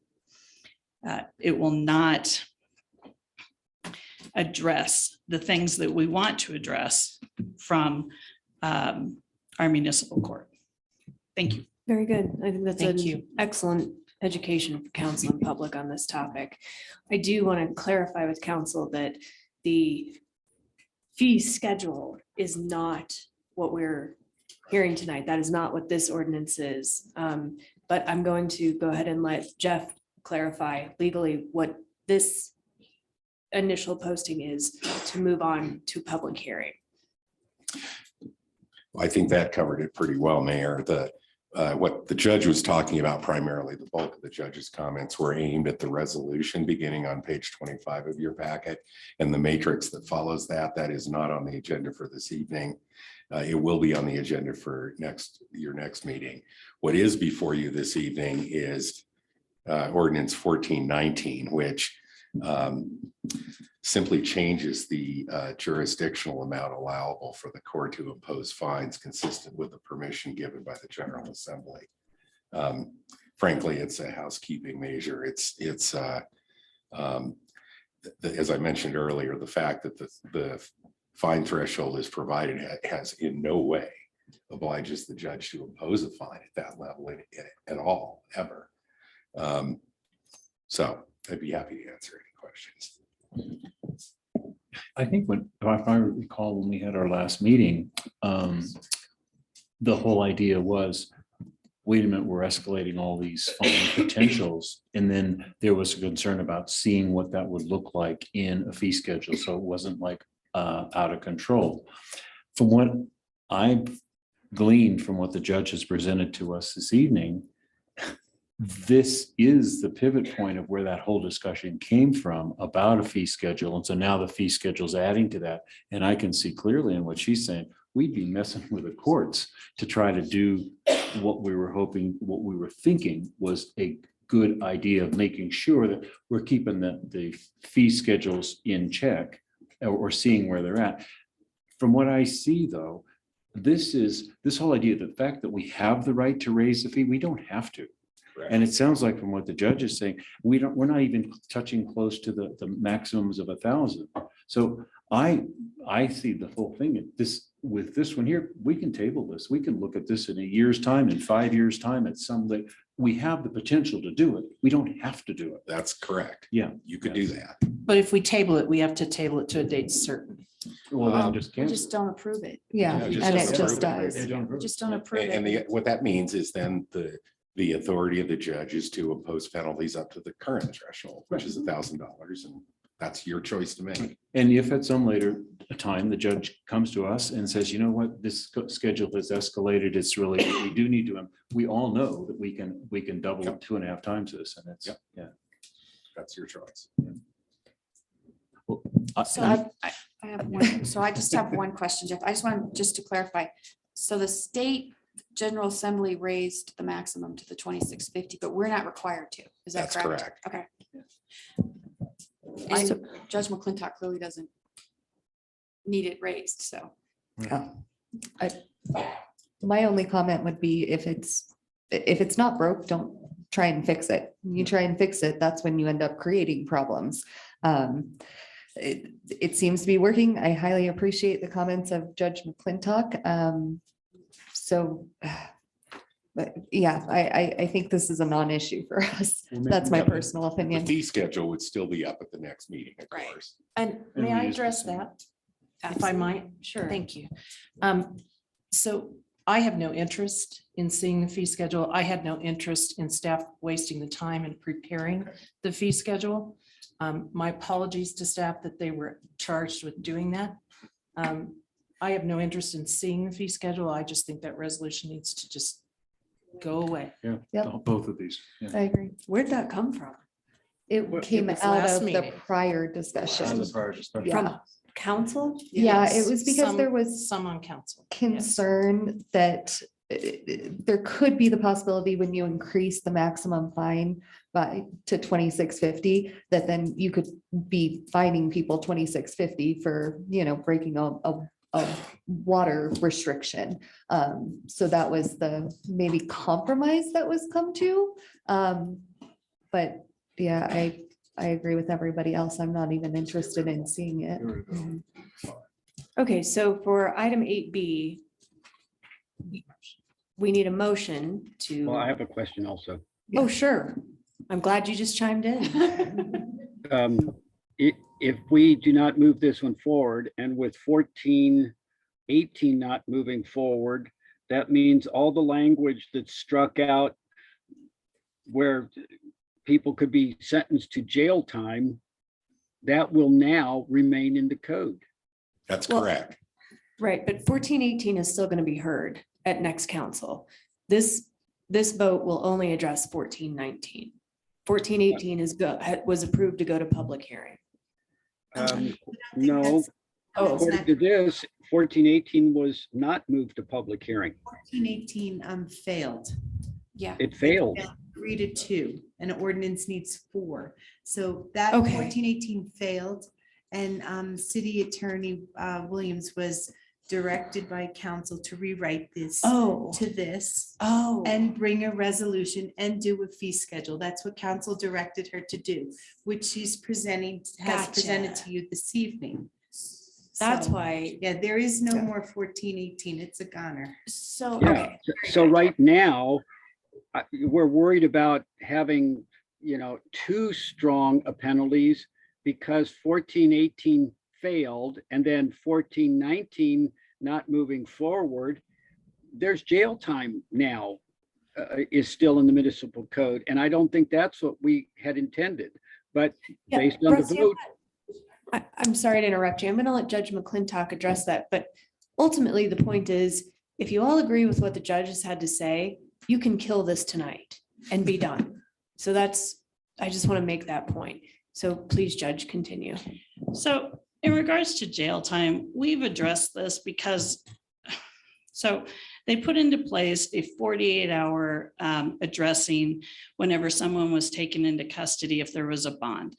And we made sure that we vacated all of our warrants that were outstanding. If there were old ones that would have required someone to go into custody, we made sure I put into place a standing order that anyone that was taken into custody, in case we missed it, that they be given a PR bond.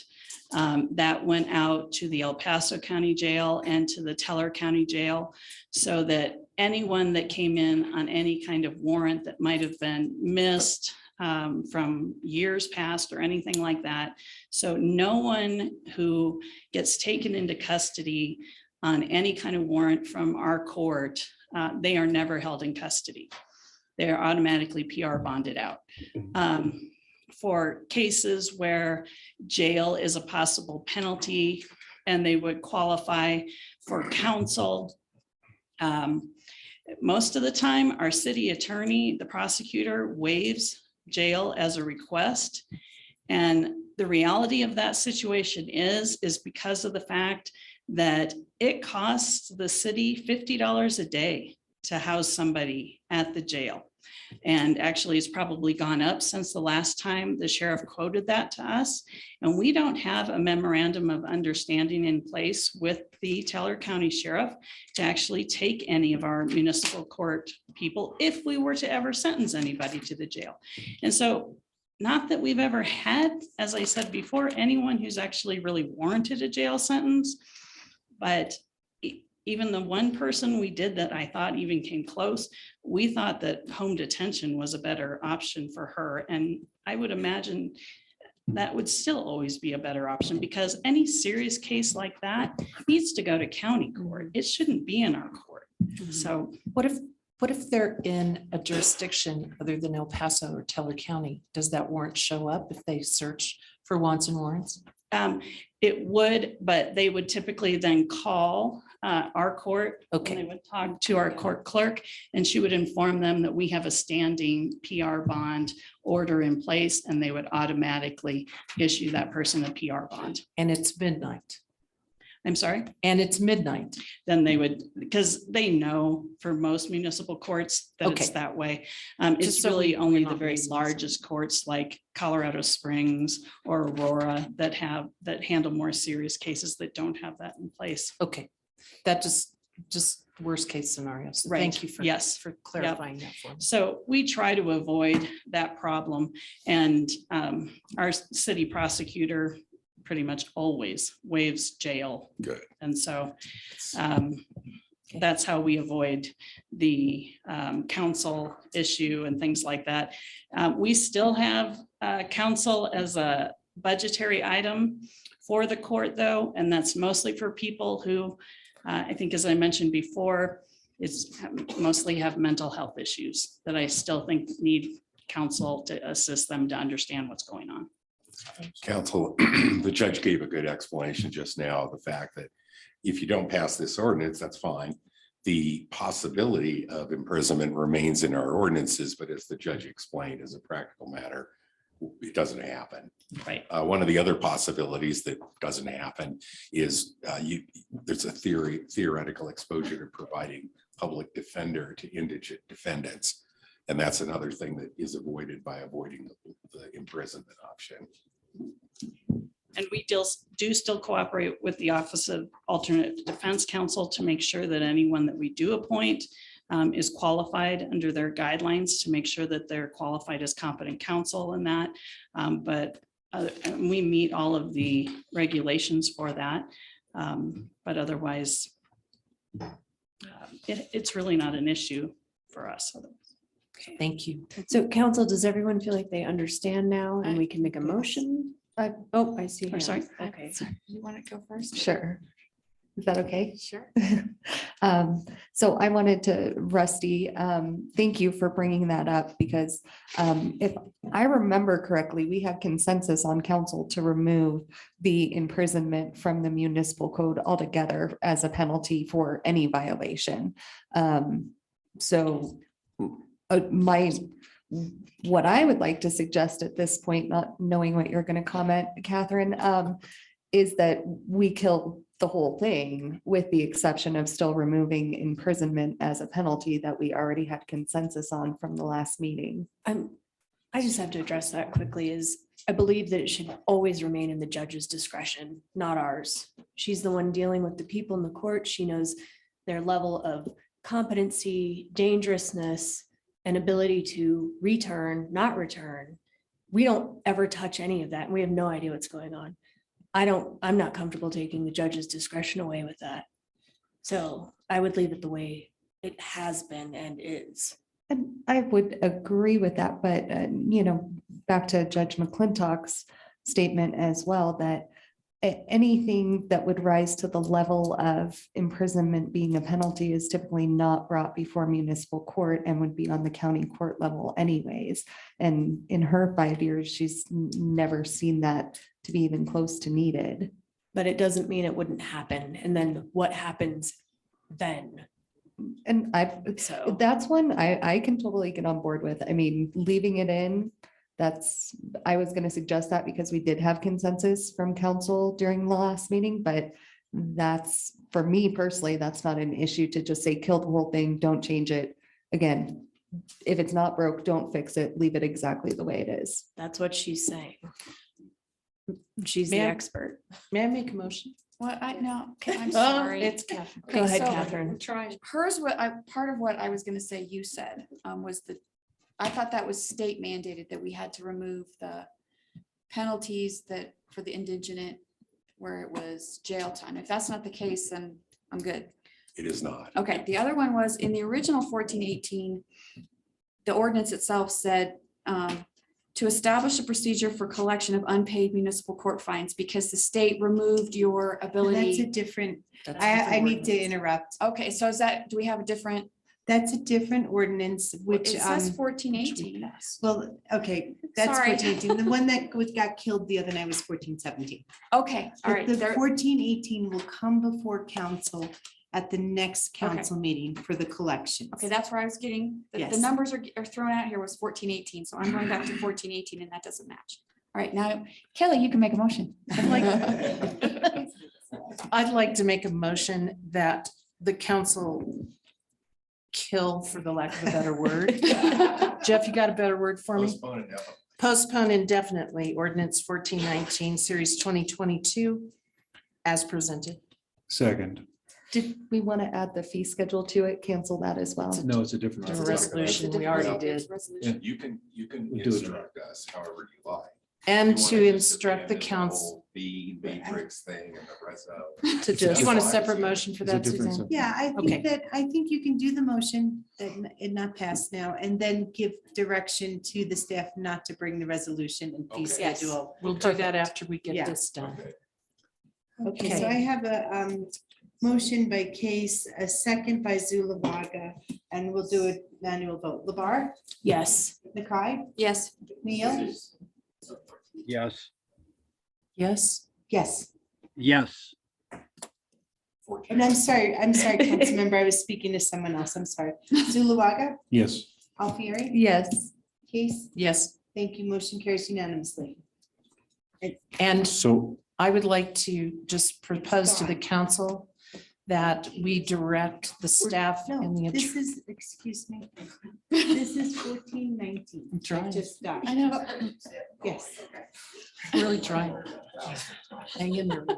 and it says it up there too, 1419. No, and now clarify what you want. I would like to propose that the council give direction to staff that we just disregard and not bring forward the resolution with the court fines and fees and violations penalties in the resolution that's coming next meeting, and to just let that go.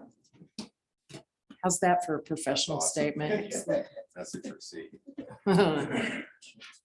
So Is there a second? is to that cool? Second. Hillary got it. I'll make it a motion. Thank you. Doesn't matter. It was, it was, Whatever Jeff wants. Oh, in my dreams. No. I think direction It is is- adequate. it is a It hasn't motion. Come before us yet. it's a motion by council. Okay, Catherine or I seconded. okay, let's go. Nakai, Yes. Neil, I'm going to ask you to restate the motion, please. Sure. I'm just making a motion that we direct the staff to disregard and not bring forward the resolution with the fee schedule that has been prepared. 1418. Thank you. Yes. Resolution. Oh, I'm sorry. It's not. No. Sorry. Did I get it right, Jeff? There's no number. There's no There's no number. number. It is, don't bring forward the resolution and the matrix regarding the. That's correct. 10-4. We're gonna kill that. Like too. he said. Okay, okay, so I have an affirmative vote by Nakai, Neil, we're up to Zulawaga, Yes. Alfieri, Can you say that again? I'm No. kidding. Yes. people are driving me Case. nuts. Yes, Labar. Yes. Thank you, motion carries unanimously. thank you, Thank you. Judge, for your comments. Yes, thank you for taking the time to come and explain and educate us and the public on these two topics and what the municipal court's role is in making people's lives better at their worst moments sometimes. All right. It's 9:18. Does council need a break or can we carry through? Power through. Power Thank through. you. You guys can do this. On 9, public hearings. Susanna's way off. There aren't any. 10, new business. None. On to reports. I have none. Thank you. Thank you to the people lingering in the audience, both here and at home. Councilmember Case. I have nothing. Thank you. Councilmember Alfieri. I have nothing. Councilmember Nakai. Nothing. Councilmember Zulawaga. I have one short one. It is very valuable. We had a roundtable at PPACG on elder care. I just want to alert the community that the state of Colorado is very, very interested now in looking at the condition of elder care across the state. We had some really disturbing reports that came before us from staff at elder care facilities, family that are having contend with it. So it's a big issue and we should see more of it. And it was a fabulous roundtable discussion. So I have nothing else to report.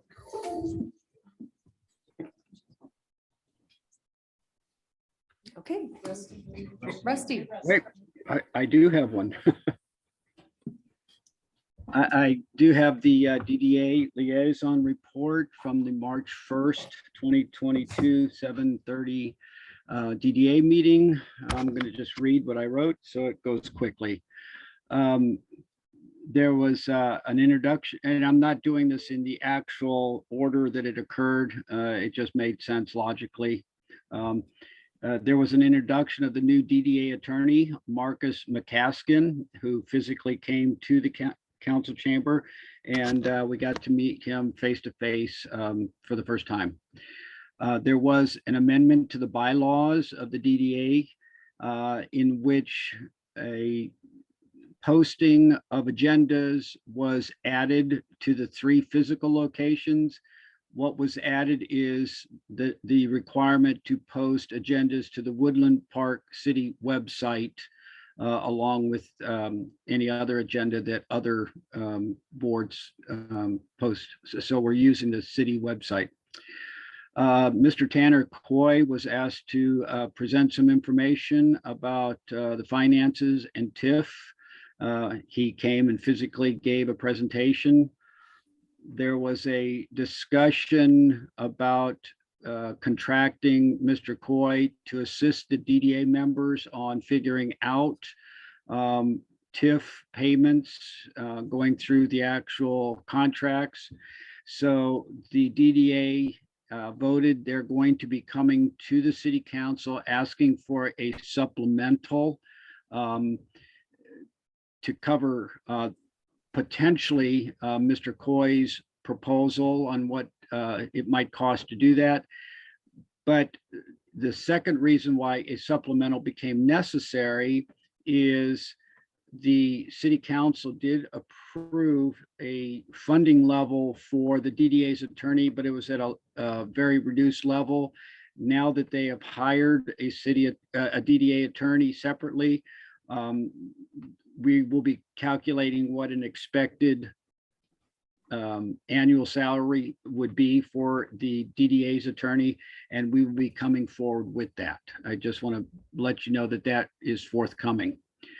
There was a pretty extensive discussion about holding an executive session regarding the Mike Williams project, because there were opinions that the purpose of the discussion did not meet the Colorado statutes for conducting executive sessions. The DDA board finally felt that it would be wise not to do an executive session and wait until Mr. Williams came forward and at least presented his preliminary project to the DDA in preparation for bringing it forward to the city council eventually also. And lastly, there was some frustration trying to find some of the TIF schedules, and there's just so much paper in boxes that has never been scanned in. Mr. Perry, who sits on the board, offered the Xeroxing equipment that his bank has to scan all documents and to use the city's software for indexing scanned documents. The city would not charge anything, and Mr. Perry would not charge. It was all to be donated, and the DDA voted to allow that to happen. And we are very grateful to the city council, the city staff, for allowing us to use their software for indexing, and to Park State Bank for allowing the use of their scanning equipment to get all the documents ingested, indexed, so the citizens can actually do searches on the documents if they choose to go back into the history of the DDA to find out what's going on. And that concludes my DDA liaison report. I have a question. Sure. We in the past have, and most recently had the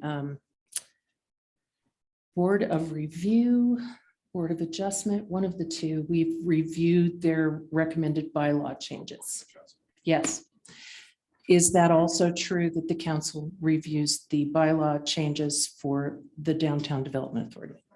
Okay, I just wanted to pose that question to you because it's been asked, it was asked of me in the audience. So I just wanted to ask you that question. Thank you. Okay. City Attorney. Kelly, Oh, Kelly, I actually did not hear the answer. Jeff is going to look into that for the Okay. council. Okay, because we've reviewed the bylaws. We did not see that as a requirement, but I would wait to hear what Jeff finds out, and I'll take that back to the DDA if there is a requirement to do that. Yeah, I didn't think there was, Rusty, but I'm going to check. Thank you. the attorney's report is that March 1st was the 1-year anniversary of Wilson Williams LLP. Yeah. It's that report. You're here. You have to give us a joke. Oh. You don't get to get out of it. What happens when an elephant's, what time is it when an elephant sits on a clock? Time to get a new clock. Time to get a new clock. Very good. Ding. Oh, I can't believe I got accused of impersonating a politician. I was just sitting around doing nothing. Would you speak into the mic, please, sir? Very good. Michael? I'm off the hook. Yeah. The only quick thing I would have is, I had a council member ask me if we could put the charter amendment questions on the city website, and they are there along with the ordinance that put said ballot questions on the ballot. So you can read the ordinance language on there. It's accessible through our city website homepage. Very good. That's it. All right. This meeting is adjourned. good night.